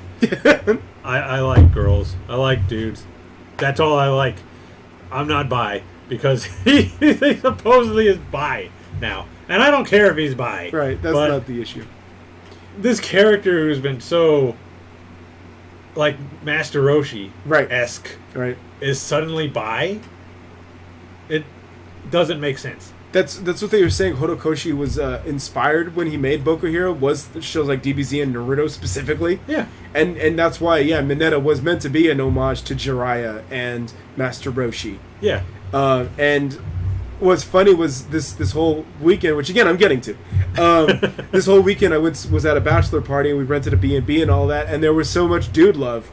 And it's like, if most of these dudes that were all hugging and shit, like, bro, I fucking love you. Obviously, one was getting married. That was the point of the bachelor party, and a bunch of them also were married already, and even a couple of them had kids. But still, it's just like, bro, I fucking miss you, man. How you been, man? I love you, man. Thank you, thank you, man. It's good seeing you, dude. And I'm like, yeah, that's just bro stuff, man. That's I get like that when I'm drunk. I'm a hang on you kind of guy and say I love you. And yeah. And if anything, that's meant to be inspiring, because again, everyone has been dogging Mineta in both inside the series and on social media and their takes of Boku Hero. It's like, you know, all of that. Again, if Horikoshi comes and says, oh yeah, that's meant to be like, yeah, he wanted to get into Deku's pants, so be it. That's fine. That's not going to change any of that. But to also interpret it as he has an admiration and respect for Deku, who's been through so much crap and never gave up. I mean, that's supposed to be a inspiring event, an inspiring moment, you know, of honesty. Yeah. And for people to just be like, oh, he's gay, then I'm not. That you're taking away from the moment, man. So, I think I only saw a few comments where they're like, "Oh, cool, someone who represents me," you know. Yeah. But I'm also, like I just said, I'm also like, it didn't make sense if he's supposed to be bi, because Right. there was no indication. I was watching just some guy's video because he put it out while you were heading over here to record. Right. And he literally said, he's like, dude, this is the same guy that was peeking at the girls at the hot spring. Yeah. Yeah, and he's like, he's peeking through the fence to look at the girls. But if he was bi, he's literally with all the half-naked dudes. But look what's got his attention. Does that seem like the actions of someone that's interested in Deku? Nah. So, you know, I either it was a mistranslation or people are just reading way too deep. yeah, reading way too into it. You know, if the mangaka comes out and says and clarifies it, that'll be fine. But Yeah. for now, I'm just taking it as a respect and admiration for Deku. And even if he does, I'm still gonna be like, it's So kind of be it. confusing. Yeah. But all right, whatever. Yeah, all right, He's cool. bi. All right. Because again, I don't care. Give him the Iceman. Give him the what? Give him the Iceman. The ice. Oh, Yeah. Iceman. Yeah, flashbacks. So, yeah, man. But yeah, you know, and so that's it. Yeah, man. That was so. It was like literally two different takes. You know, you had the Kevin Smith, the uncompromising, take it or leave it, and then you had the Japanese industry, which is all like, dude, don't insult the customers, or we will take your salary back. Yeah. And I thought it was literally like two tails, you know, two sides of the same coin. And it's no wonder that, again, the Japanese, the mangas is just killing it right now. I don't know if I told you, but I was telling some people that I was looking for copies of Spy X Family to take with me on my trip. They're now double the price. Amazon is selling Volume 1 for like $20, starting at $20 up to $25. MSRP should be like $9.99 or $8.99. And they won't be reprinted until October. And they're all like that until like Volume 5, I think. Volume 5, I think, is going back to MSRP. Volume 5? Yeah. Wow. And I think they're on Volume 8 or so. But yeah. Like released over here, right? Correct. Okay. The English version. And I could have sworn I saw it in San Francisco, Japantown, at the Kinokuniya. And I was looking right at it, and I think I grabbed it, and I was like, I think I'll wait. And now, yeah, even Kinokuniya's out of print, or out of stock. Barnes & Nobles, they said they won't have Volume 1 back until October 28th. October? Yeah. All because of the anime coming out, huh? Well, they keep cock-teasing about the anime. There's been no anime confirmation that I've seen. Yeah, even on Right Stuff. Sold out. See? That's so bizarre. So weird. Man, Right Stuff's pretty cheap, though. They got it for $7.50. That's what I'm seeing. Now I'm like, why is it so popular? I wanted to investigate and check it out, you know? Yeah. But I'll go, get wrecked. Good luck. But yeah, I don't see that. I don't see that level of hype and demand for like Western stuff right now. Not to say that it doesn't exist. I'm sure that something out there is. I heard like Keanu Reeves' Berserker is pretty good, and Common Mask has been pretty good. Common Mask? Yeah. I don't know if that was the one I lent you. Common Mask. It's done by an old guy from I think the one you lent me was the warrior chick who's trying to get with the hero. Oh yeah, Warrior. Why can't babes be warriors? Yeah, that one. There it is. I'm sorry, I said Common America. Oh, you showed me this, but yeah, you Okay. didn't lend it to me. I think you have this, don't you? Yes. Yeah. Oh wow, he drew Miruko. Did he? The same artist? Ninja Ink. Oh wow, he did. Nice. Yeah. So that's him, because he's all like, yeah, man, if you're not gonna draw it, if you're not gonna do it, then I'm gonna do it. So, and you can clearly, it's got Sailor Moon vibes and everything. So, but hey, look, it's Miss Marvel. Remember when we liked Miss Marvel? Remember when Carol Danvers was cool and exciting and beautiful and inspiring? Yeah. Now she looks like Jay. You know, in Japan, you'd been docked 20% of your pay for trading that shit in. Be like, Kevin, did you just draw Jay in a Captain Marvel outfit? Yeah. Give me 20% of your paycheck. Is this like available at comic shops? Yeah, absolutely. Yeah, I might have to buy this. yeah. The art looks really good. And I'm a thigh guy, and that looks yeah. Yeah, this is one of the guys who used to work for Studio Udon. You know, the guys that did Street Fighter and all that. Yeah. So that's where I was like, because I was reading it, I was like, this looks like Studio Udon. He's like, yeah, he's from one of them. He's one of them. And I was like, there you go. And yeah, his whole thing was literally to give the middle finger to the Western comic industry. It's the Thanos line. Fine, I'll do it myself. Exactly. As he puts his glove on to start drawing on his tablet. So yeah, that's why he did it. He's just like, you know, hot chicks is in storylines of overcoming the odds and forming the squad is just taboo now. So he's like, I'm just gonna make it then. Yeah. And that's what he did. So, and there is definitely anime inspiration and definitely, you know, Western themes and all of that. So, yeah, and it's been doing pretty well. There you go. Yeah. So, and he's been rewarded with it. I think every Kickstarter he's put out there has been met and exceeded, and all his like super $200 collector's editions have all sold out. So. What do the 200 collector's edition comes with? Ooh, the goods we saw it. You're right. Which one did you get? Did you just get the regular? I got volumes 1 and 2. 1 and 2. Yeah. I think volume 3 came out not too long ago. Kickstarter. Why is it in Spanish? Yeah, volume 2 is live.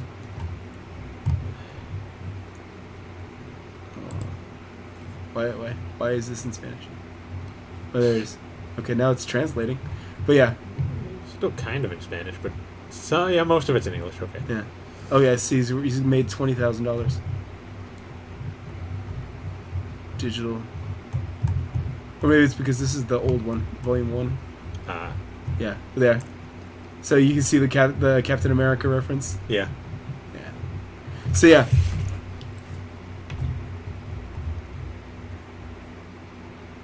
Okay. Yeah. The $90 version. Oh yeah, so this was from 2020 last year.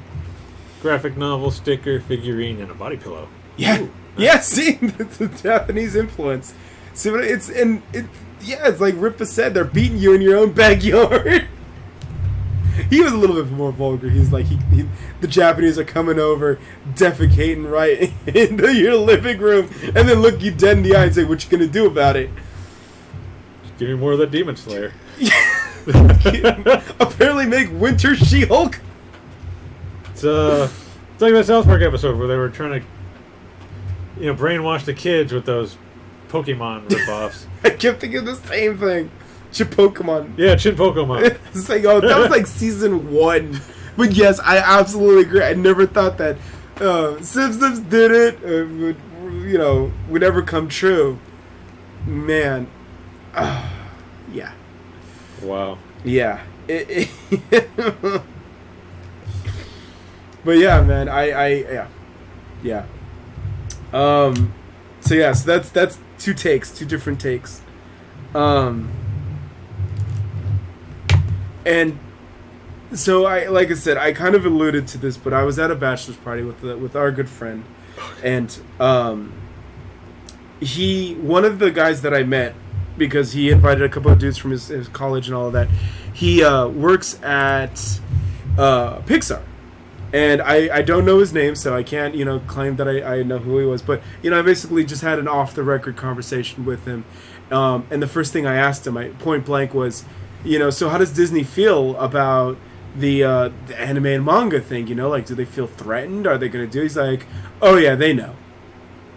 It's basically what he said. I don't think he said it. He went into any further details on it, but he literally said, yes, they know. They've taken notice. So I told him, I was like, so, the meme on the street is that Disney is basically just going to turn around and just buy an animation studio. And he just kind of laughed nervously. So that wasn't a confirmation, but that wasn't a denial either. So don't be surprised if that happens. Like, JC Staff bought by Disney, Yeah. I wouldn't doubt it. Yeah. They buy just about everything they want. I don't think they can buy anything else over here without getting a monopoly. Correct. So, might as well move overseas. Correct. They've already taken over Boardwalk, so now they have to move on to, like, Park or whatever. Park Place. Yeah, Park Place, one of those other ones. One of the other colors. So, Yeah, so he said that, which would kind of made me kind of like stroke the beard a little bit. But yeah, we were talking about that, and I said, so yeah, and then he goes and we were talking a little bit more. I forget exactly the context of how it was, but he basically said that, about like all the lawsuits and all of that, and he's just all like, yeah, well, you know, he's like, every time Disney puts out a movie, they get a lawsuit, they get sued. I was all like, really? Because, you know, and it just was good timing because Scarlett Johansson is suing. She put in her lawsuit like Thursday or Friday against Disney because it's a contract violation. She's not getting a cut of the theaters because Black Widow is supposed to be released exclusively in theaters for a certain amount of time. Then they could do whatever they want with it, and then that's outside of what she's going to get. But they put it on Disney Plus, their streaming service, which cut into her money. And blah, blah, blah. That's the general gist of it, I believe. Pretty much, yeah. Basically, they broke their contract. Yeah. I think they're trying to claim that because COVID and all that, that time limit ran out or whatever, and now they can do whatever they want, so they released them both at the same time. So she just sucks, is what they're trying to say. And funny enough, when we were driving over to the restaurant on Friday night, I was giving a ride to our friend. He's a lawyer too, so a couple of his buddies were also lawyers. So I was asking him about the Scarlett Johansson thing, and I said, okay, so act of God could include like a disease or a plague, right? Fine, so be it. However, what would happen if it came out that the lab leak theory was true? Then would that still be considered an act of God? So the only way for that disease to have been leaked would be if God intervened. No, I'm kidding. Sanzai X shit going on now. Tanya is triggered. It's like The Stand. That's what it is. Yeah. Stephen King's The Stand, for those who don't know. Okay, thank you for clarifying, because I was about to go JoJo on you. I think this is the word given enemy stand. No, yeah, Stephen King. Alright. Because that was all about a disease that was manufactured in a U.S. base, and it got out and wiped out like 90% of the planet, except for those who were like immune to it for whatever reason. Okay. It was like a good versus evil story, but nice. So you have the people on like the evil side and on the good side. And yeah, but that was basically the same thing. Disease got out and just pretty much wiped out the whole planet. Nice. Just about. Nice. It's a good story. Movie too. You should watch it. I'd probably watch the movie. Is it on Netflix? It might be. I don't know if they got the remake or if they got the old one. I'd watch the older one. All right. I hadn't seen the remake, so I don't know if it's any good. I'll remove He-Man off my watch list and put that on instead. Okay. But yeah, he was saying that actually every time a movie comes out from Disney, they get sued. Immediately they get sued. And I was like, really? I was like, that's interesting. And mind you, this is the guy from Pixar, no longer the lawyer guy. Okay. And so I immediately asked him, I was like, okay, well then, what about Luca? You know, the movie that just came out. I mean, that was Pixar, if I remember right. Yeah. He goes, and I said, what makes people butthurt over Luca? He goes, that it's too much like The Little Mermaid. How is it like The Little Mermaid? I have no idea, but that's what they're running with. Oh, so I think they had to come out and say that they weren't gay. Yeah. Which, again, what? The Minetta. We call it the Minetta. Pulling a Minetta. Yeah, he said that struck me as really, really awkward. And so he said that what goes on is people are always trying to, whenever they hear like, oh, you work at Disney or you work for Disney, especially if you work at like a studio like Pixar or Disney Maine in was that Orange County or Anaheim? I think it's Anaheim. Or yeah, one of them down there in SoCal. They're immediately like, oh, really? Let me tell you about this idea I have. And so they're like, trying to do that. And so when the movie comes out and it vaguely remembers what that guy was saying or what this person was, their idea was, they could be like, damn, Disney stole my idea. Disney stole my idea. Tell me $10 million, please.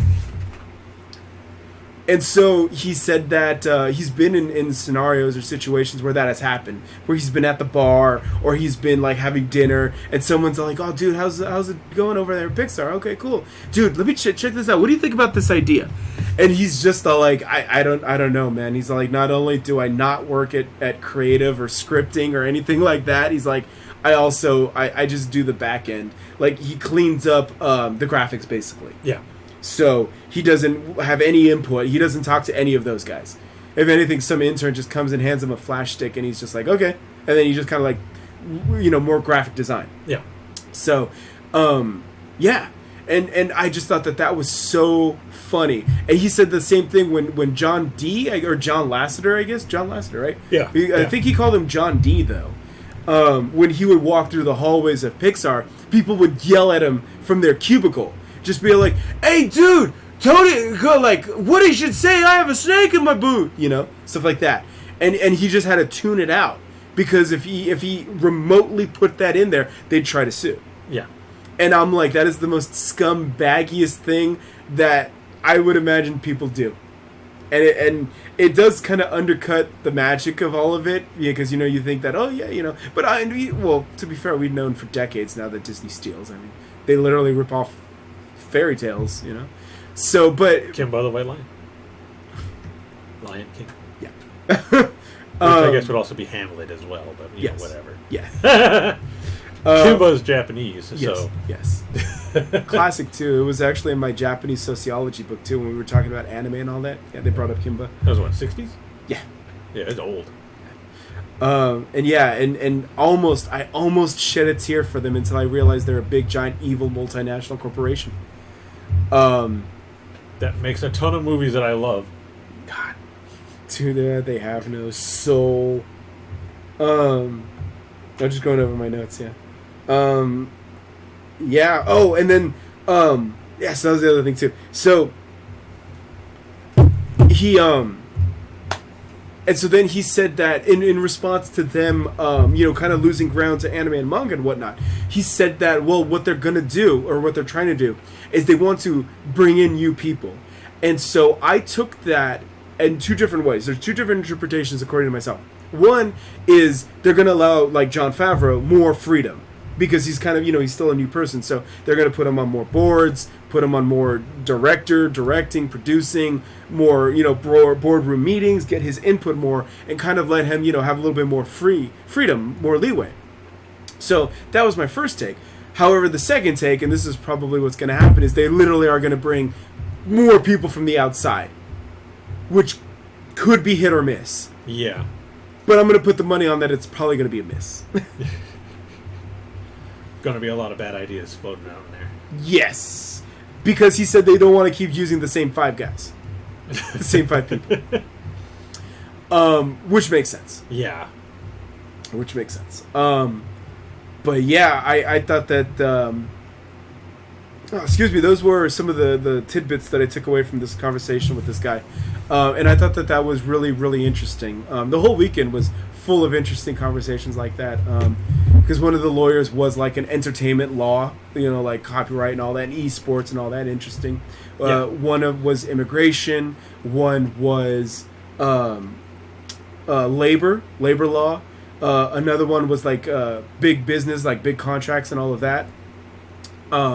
So there was a lot of people from a lot of different practices, and then this guy from Pixar here in the Bay Area.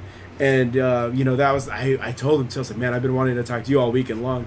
And even though our conversation was relatively short, I think those tidbits of where Disney's headspace is, yeah. I think that's a very interesting take. Like I said, that whole, we don't want to keep using the same five guys, I think is kind of telling. That they know that they're in it now. Yeah. And then the lawsuit thing, I think that it was not only good timing that this was also the weekend with Scarlett Johansson, but I kind of wonder how many lawsuits that they get that aren't public. Yeah. So, and like I said, that sucks because I always think about not necessarily the big evil CEO overlord on the 73rd floor of the tower.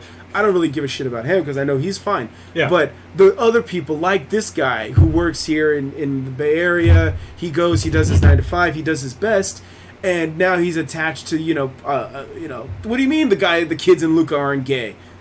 Like, that's not what I went to college for, That's not what I learned graphic design and did all these probably, nervous interviews with Pixar for and get this job with such an influential company, and now they're mad at me that I didn't make the kids gay in Luca. Right. And why did I rip off The Little Mermaid? Those are the guys that I'm I'm worried for or concerned about. Those are the guys that I think about. But yeah, you know, like, again, I know I don't intend to give you shit for the MCU, but, you know, there's MCU. And then we did talk about Star Wars and all of that. One of the guys actually legitimately liked The Last Jedi. And so everybody immediately was like, to him.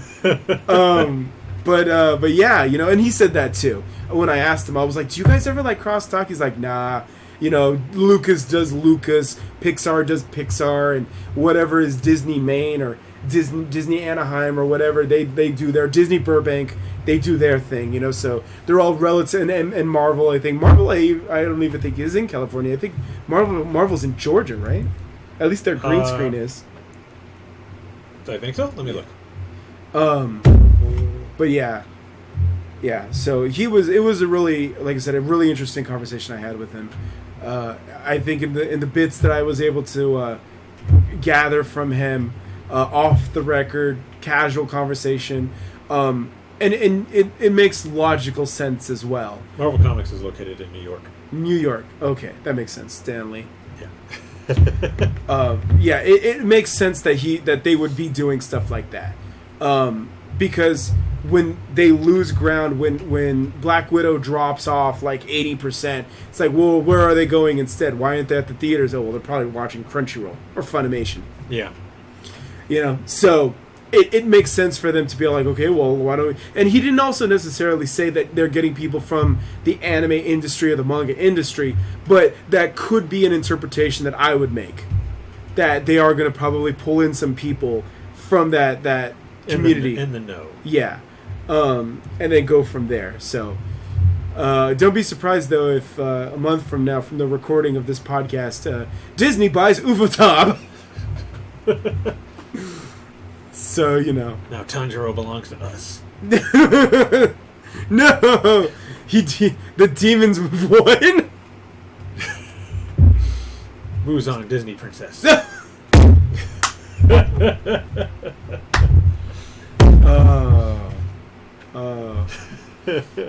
Does Nezuko talk to random forest animals? There's, Inosuke. Ah! She is a Disney princess!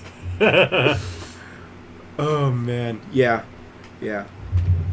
So, yeah, man, that was it. That was a pretty good talk, man. I'm glad I had a chance to rap with that guy. Again, I didn't even catch his name, and I don't feel like asking our friend for, hey, what's that name? Could I get him for some more intel? I wanted to see how the story pitch went. Like, if he likes this idea. Yeah. No. I was telling him that there's this story about this loser kid, and he gets hit by a truck, right? It's never been done before, I promise you. So, yeah. So, yeah, man. Like I said, I don't want Disney to fail for his sake. You know, I want him to get job security and keep working where he's happy. But at the same time, too, you know, it's that's why they say never like meet your heroes or put a name to the face, because now it's like if Disney goes under, people like him get put out on the street. Yeah. But yeah. You see, you just made Disney sympathetic. I know, right? And you don't like the sympathetic. I know. I just contradicted myself.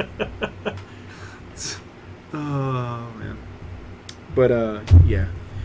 So now that we're leaving Disney talk, our friend just sent me a Venmo request. Because he basically paid for everything this weekend, so now he sent me the final bill. Oh. Yeah. So. Oh, yeah, your quintuplet thing should be coming in this month. Nice. Excellent. I'll let you know for sure, though, because they push stuff back, so I'll ask them later in the month what's coming out. Go check out Roman's store. Link is in the description. Just made my first sale last month. Nice. Like, the full sale, not the pre-order. Nice. Yeah. All right. So the last thing is actually related to seasonal animes. Oh yeah. So have you watched anything at all, or just?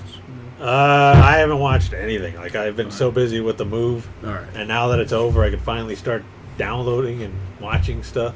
All right. By downloading, I mean Crunchyroll.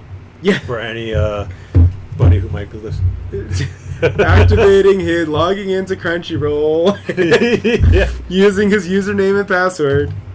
I actually had to change my Netflix because somebody hacked my account. What? Yeah.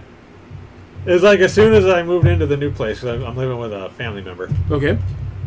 I logged into the Netflix, and then like an hour later it said, your username and your email and your password have been changed. And I'm like, what? And I thought it was one of those fake emails trying to get you to click the link so that Yeah. it gets your information. Correct.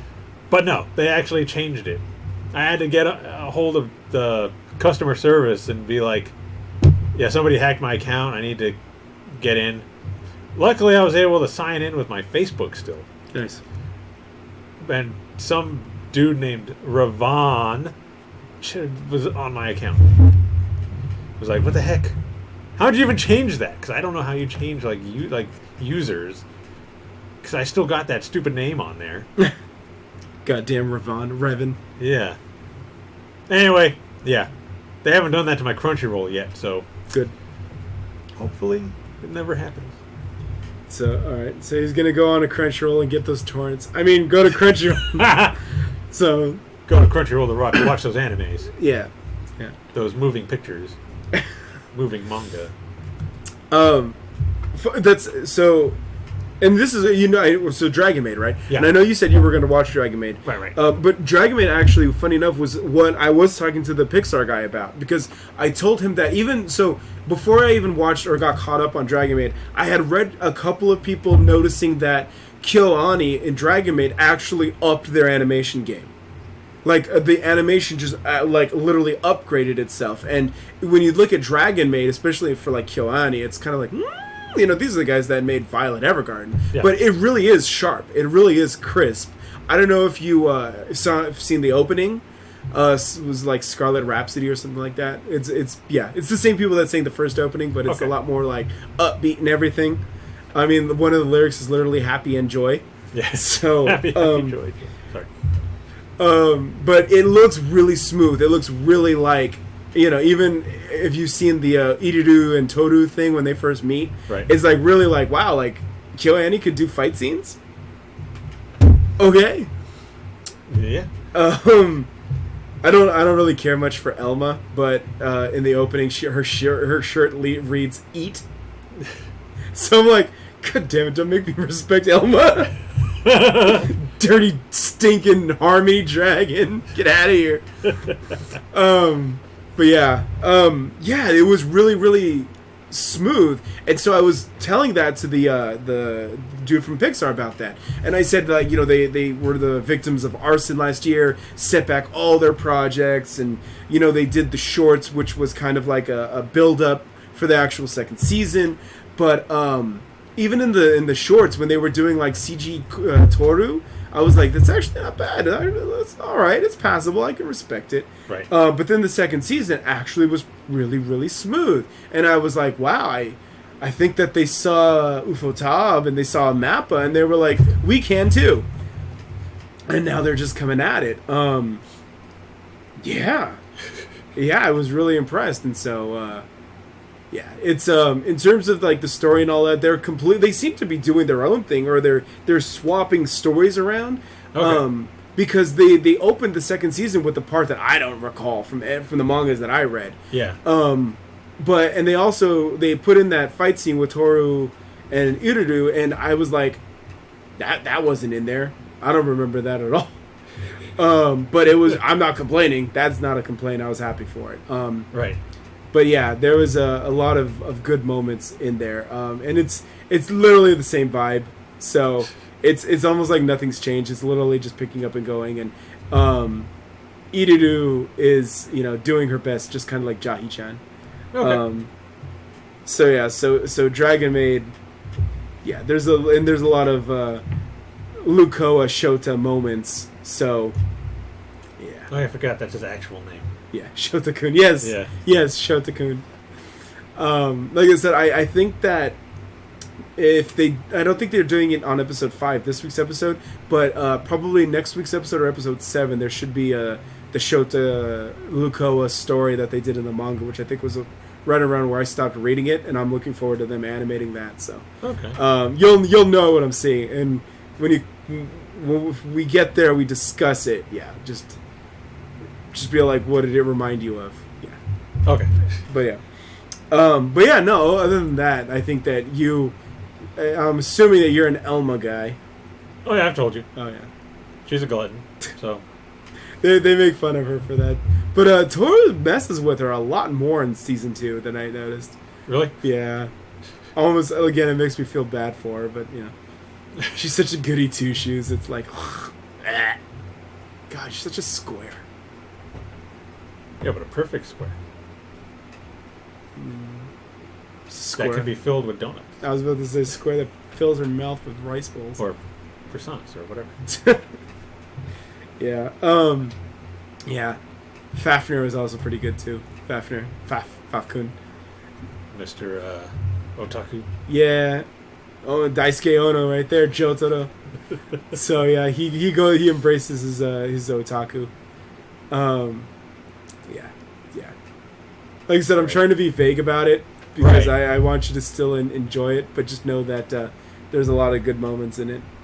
Everybody getting their moments, or is it just like they focus mainly on those? They spread the love. They spread the love. Everybody has a moment at least. Okay. Like I put up on Facebook and I tagged you in the Luko and Shota flute scene. Yeah. About every time that Shota was practicing the flute, Luko was dancing, and I didn't understand it at first when I was watching. Also, I kind of was also like playing FGL on my phone and all that, but I was still watching it too, and I was just like I just liked the animation. But then when I went back and I was thinking about it, it was one of those things where you're asleep and then at 3:43 a.m. it's just like, wait a minute, she was dancing because he was playing the flute and she's a snake. So like, thank you, that revelation just blew my mind. It was like, oh, snake, oh. I just thought it was her just being, Lukoa, free spirit, lovey-dovey, everything. Because remember, even FGO's version of Lukoa is also like, I love people, I just love humans, they love me, And Yeah. that's, she's all dancing and, free spirit. So that's what I thought was going on in Dragon Maid with Lukoa. Except this one is trying to bring down the patriarchy. Yes! Because she doesn't want to wear a tank top in cold weather. Because wearing warm clothes in the cold weather is patriarchy? Yeah. Fuck off, Jamie Margee. Quote my critical drinker. Oh my goodness. Yeah, man. I know. I think there was some English voice actor drama, but I can't even remember it. Or maybe I just ignored it or don't care anymore because they're all just a trash fire. But yeah. Yeah. So Dragon Maid's great. I think I am even starting to respect Toru more as a main character and all that. So she's really coming about. But there's also even Kobayashi herself gets some scenes. Nice. So yeah, Kobayashi gets some character development. So our friend's older brother, he was there at the his brother's getting married, his little brother's getting married, right? Yeah. So his face mask, because he had a face mask, his face mask was Gallarhorn from Gundam Iron-Blooded Orphans, and the character Ride in Iron-Blooded Orphans is the same voice actress as Kobayashi, Right. and I remember at the very spoilers for those who haven't finished Iron-Blooded Orphans here. But at the end, Ride, he goes up and he goes to one of the politician guys that betrayed the Iron-Blooded Orphans, Tekadan. And the politician dude is literally in the bathroom stall, and Ride just pulls out his gat and assassinates him through the toilet. Wow. And I was like, Kobayashi's a fucking savage. Fucking savage. And then right out, and I want to say it was almost like immediately the next season. So Iron-Blooded Orphans ends, and then Dragon Maid starts, and it's the same voice actress, and I'm like, good for her coming up in the world. So because and Ride was kind of like a very secondary character. Like Ride was, because Ride was also like one of the young kids. He was kind of like 12 and whatnot, but by the end of the show, he was already like 15, 16, so he had matured a bit. Yeah. And that was the whole thing, was he was basically, you know, like scarred, like his brothers and sisters and all them that he was raised with, you know, they did everything and they were betrayed, and even though they said, you know, forget us, live your life, he's like, I can't let go, you know, you guys are my family. And so he's like, I avenge my family, you know? And so Ride just pops the dude right in the bath, right in the toilet. Just bah, bah, bah, bah, bah. And then becomes Kobayashi. You know, and you know, I love Kobayashi as one office worker to another, because I know that struggle. You know, so yeah. Kobayashi gets little to no love, but I think that season 2 Kobayashi, everybody's like, yeah, Kobayashi's kind of cool too. So yeah, again, everybody is kind of getting their moment to shine. And if you didn't appreciate a character from like the first season, yeah, even Saiwaka, yeah, even she gets a little bit of love. Was that the little dragon's friend? Yes, okay. Kana's friend. Yeah, Kana. Saiwaka or Sawaka, I think Saiwaka. Yeah. Yeah, when she's in the elevator riding with Lukoa, and Lukoa's like, so what are little boys like? She's like, I don't know anything about little boys. They're dirty and they stink. And they are like, they always they eat bananas because they're little monkeys. And it's like, and Lukoa's like, oh, so they're dirty and all that. Okay, thanks for the information. So yeah. I'm sure there's some kind of shenanigans with that. Yeah, like I said, I'm being very vague so that when you see it, you'll know what I'm talking about. But yeah. Okay. But yeah. So and that was an obvious one that came out. But the other one that I had heard of, but I saw the trailer for, or I read an article about, but it was the Death God and his Black Maid. So Shinigami Bokuchan to Kuromedo, and I had heard about it, but it wasn't until somebody recommended it to me, because I asked her, I was like, so what are you watching right now? And she said Baki, Grappler Baki, which is on Netflix. Yeah. But I guess Netflix is airing Grappler Baki, or the current Grappler Baki right now. And then she said Kuromedo, Black Maid. And so I was like, okay, yeah. And so I looked it up and I was like, oh yeah, I remember this. I saw that this was on like Anime News Network and everything, and it was like, it's supposed to be one of the you know, shows that was going to come out. And so then I was like, okay, let me check it out. So I think Funimation owns it. So you know what that means? Arg, me mateys, arg. You know, I'm sorry. I'm going to be the king of the pirates. Devil fruit. So Devil fruit. Yeah, I got to it, and immediately the main character is just Bokuchan, is just Master Kun. I don't know if they've said his name, or maybe I missed it, but he's basically cursed, and the witch cursed him with the ability to basically anything he touches, anything that's alive, instantly dies. Oh. So, and it's any contact with his flesh. So can't kiss, can't lick, and definitely can't touch. And it even goes through like gloves. Okay. So yeah, and he was like that from childhood. So, and I think I know why. And then so because of that, his mom disowned him and basically sent him off to one of their mansions, and she took his little brother and his little sister, and they moved to another mansion, and they left him with a maid by the name of Alice. And Alice is one of those, you know, he's the only one that didn't look at me different kind of characters. Yeah. So, you know, falls in love with him, but can't express that love because if she gets close to him, fucking dies. So that's kind of their dynamic. And, you know, you kind of get the flashback where, you know, it's just being picked on. It's like, I don't know why you're with that rich family. You're a nobody. You're from such a poor upbringing. You're just the daughter of the head butler, I think they said, or the head maid. That's why she's with that family. And, you know, he shows up and he's all like, no, she's my friend. So, you know, there's that love thing going on between them. But, you know. Yeah. And the Bokuchan is voiced by Natsuki Hanai, so talk about Demon Slayer, and Tanjiro appears. And so he really kills it. He really goes very, very into it, too. So, you know, he's all emotional and all that. But, so she basically literally they fall in love with each other, and he admits to it too. He doesn't like play that, oh, do I love her? No, he's straight up like, oh, I love her. And he confesses to her and all of that. But again, they're both like, can't express it beyond just sweet talking to each other. They need those little headsets from Demolition Man. Considering it's from a Victorian era kind of setting, that might be, was it the year 21 something, or 2070 whatever in San Angeles. But yeah, I see where you're going. You make solutions. Modern problems require modern solutions. Yeah. So good to see that you're on Bok-chan's level.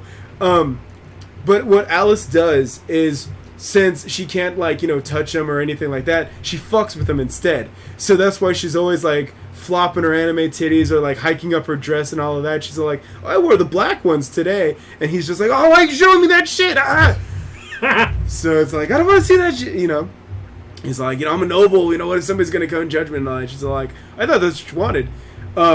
Like right off the bat in the first episode, she brings out the cookies and tea and all that, and she's just all, she's fucking with him. And then she's like, oh, you missed the cookie? He's like, oh, thanks for letting me know. She puts it in her mouth and is just like, okay, here you go. And now he's all like, I got to eat the cookie, but it's in her mouth. And so, he goes in there real gently and like grabs the cookie right out of her mouth. And of course she goes, that's an indirect kiss, and yeah, you know what happens after that. Yeah. So she's constantly just fucking with him, and so that's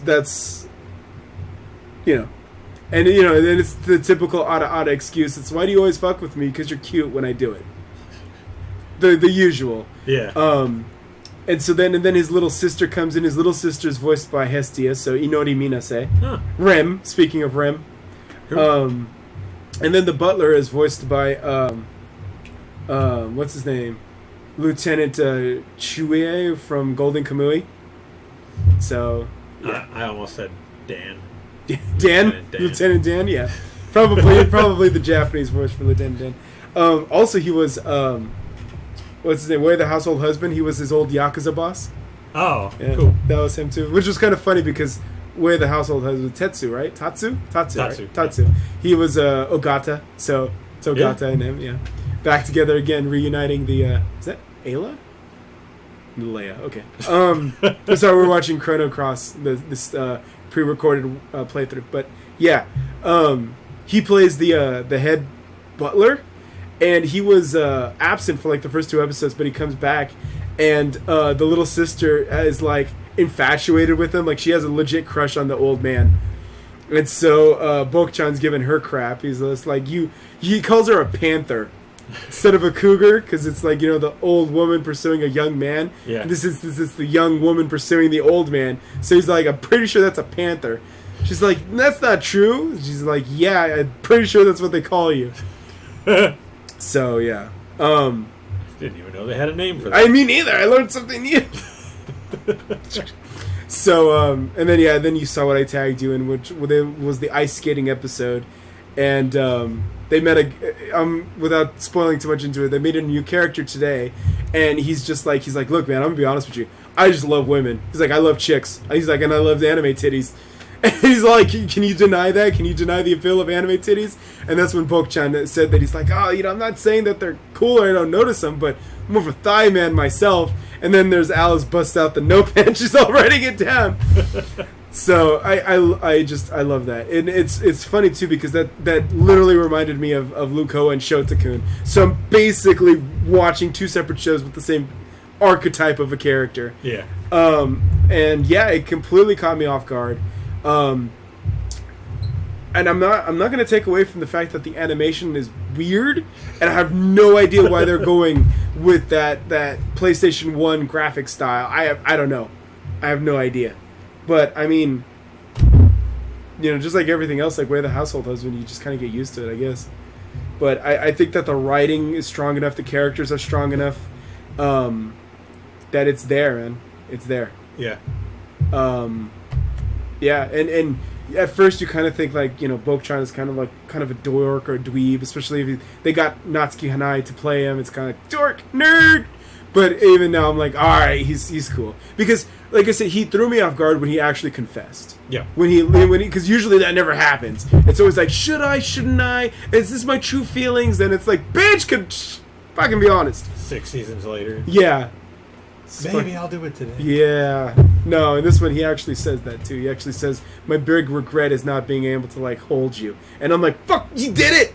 Fucker did it! So, but yeah. Yeah, those are the two that I'm caught up on right now. And then after we're finished recording this, like I said, I'm going to watch Villainess. Nice. Get caught up on that. And we'll go from there. Cool. So, but yeah. Like I said, check it out. If by like 3 episodes you're not feeling it, if Alice doesn't do it for you, then yeah, you can. Yeah, I think there's the other character that they introduce as a female. I think that you would appreciate her because she's kind of a moron, but her honesty and her heart are in the right place. But I think you might have an appreciation for her. That's my feelings. All right. I could be wrong. You could appreciate Alice too. So we'll see. But yeah. Yeah, we'll see. Cool. Yeah. The title is in the post that I tagged you in. So yeah. Nice. So yeah, I'll check that out. Check them both out because I've been wanting to check out the Dragon Maid. Of course. Since I found out they were going to do the 2nd season. Yeah. And this one I keep seeing stuff for it, and I see stuff you post, and now that you were talking about it, it sounds interesting. So probably check that out too. Add that to my list of shows to watch. Yeah, you just reminded me too of the last week's screen caps that I tagged you in. Was that, speaking of Mineta, could have been in, a mistranslation either, but basically, you know, he comes in to check on her in her room, and she goes, you know, oh well, it's because her room is outside of the mansion, so he has to walk across the snow and all that. So that's why she's all like, I'll make you some tea, and then she goes, well, it's too cold to go back, so why don't you just, you know, finish the tea and then you can jump into my bed with me. And he's just like, just shotguns the tea. So, and then even she's just like, well, I didn't mean it like that, but I'm not going to stop you. So yeah. So that was the idea behind that. Nice. Yeah. So yeah, that's it. Yeah, if you know, you might be reviewing the next one by yourself, or then when I get back on and figure out my schedule at my new place, then yeah, we'll talk again. Yeah. But yeah, so wanted to actually end the podcast actually talking about anime instead of just ragging on Western companies. So yeah, but as we learned this week, sometimes it's the Japanese companies too. Correct. But they get punished for it. Correct. They don't get too far. Don't get too far with those shenanigans. They're like, whoa, wait, what? What are you doing? Yeah. No. Give me 20% of your payback. Yeah. That was stupid. Yeah. Give me 20% of your pay and try again. And every time you screw up, it's going to be another 20%. So, yeah. So don't make many mistakes. Yeah. All right. Yeah. Yeah, and especially, like, again, you watch the stuff. Oh, and then, yeah, that's what we wanted to talk about, too. It was like, I'm not Starfire, and I said that, dude, this is like, it's trying to be Watamote, you know? Like, I don't know why, you know, people are popular, I want to be popular, so let me do all these trends, and, you know, that's, yeah, and then she gets surrounded by shitty people, although I don't think Tomoko is surrounded by shitty people. No, she's surrounded by some pretty cool people. Yeah. I just think that they tried to make a series kind of like that, and it fell flat on their face because the advantage that Watamote had is it's a fresh character able to start from scratch, but in DC's case, they took an existing character and tried to make Tomoko's type character a shitty base character that eventually gets redeeming qualities to her and inject it into an established DC universe or storyline, and it's like, that's not going to work. No one's going to buy this. The funny thing is Tomoko still has all of her bad qualities. Yeah. Just that her friends are kind of used to it. or just, like, appreciate it because she's more honest. So, yeah. No. Yeah. It's not that she got redeeming qualities. I mean, not that Tomoko was a horrible person to begin with, although she did have some bad qualities. Her friends just are like, well, that's just her. So, whatever. Yeah. I still hang out with her. Yeah. They were, the fact, someone said it best. They were like, the fact that you're trying to convince me that Starfire would be a terrible mother automatically tells me this comic is going to be terrible. And so I just keep thinking of like Princess Bubblegum being a bad parent, and I'm like, yeah, I can believe that. Yeah, I guess. Simply Yeah. just From Adventure Time, right? Yeah. Because of the lemon grabs. And any of her other children. The other candy people that she made. God. Either they're being turned into zombies, or they're getting eaten by somebody, or the lemon grabs eating his other self. I can't believe that's the Rick and Morty guy, but okay. Wait, that guy does Rick and Morty? Yeah, I think he's the creator, I believe, and the voice of Rick and Morty. Oh, wow. So that's what I heard. So, but yeah. Hey, it's Queen Mab. But yeah. Yeah. So, yeah, man. So, yeah, this will be it. This will be it for a minute until I figure out what's going on. Yeah. Well, yeah. Got to figure out your schedule, find out what you're going to be able to do. And plus, we're going to be like 3 hours. You're going to be 3 hours ahead of us. Correct. So I think that logistically I should be able to do it. It'll be like if it's about the time we're doing it now, it would be like, because we would record probably around 6 p.m. and I would be on around 9 p.m. So, Yeah. I think we can still make it work. But, finding time to do research and get caught up on things, that's my concern. And then making sure that you're good to go, and then how would I sound, because I would have no equipment. So Right. But our friend Jose, he said that because he lives over there, he's like he might get me started on a D&D campaign. So Oh, nice. see how that goes. D&D's fun. I've been on a couple campaigns, although they didn't last that long. Well, I told him that I want to just be Ishizoku reviewers. So Oh, you just want to go and explore all the brothels in D&D. yes, all the Lamias and the slime girls, spider girls. Speaking of spider girls,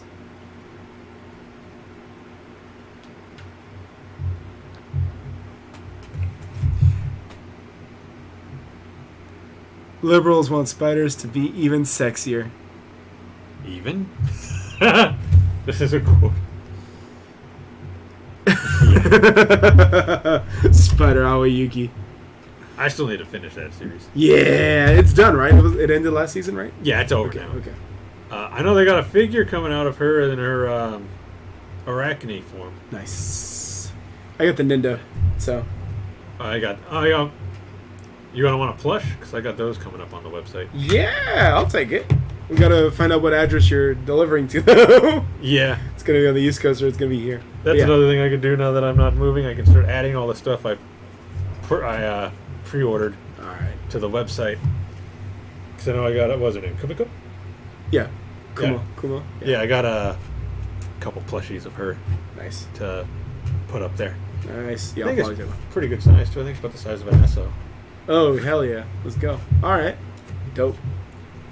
Cool. Anyway, yeah. Once we figure out your schedule and everything, We'll be back. we'll be back. Otherwise, I'll just be doing it myself, just to make sure you guys don't forget we exist. Yeah. Might not be as entertaining because Sano won't be there, but The hot takes. yeah. It's okay.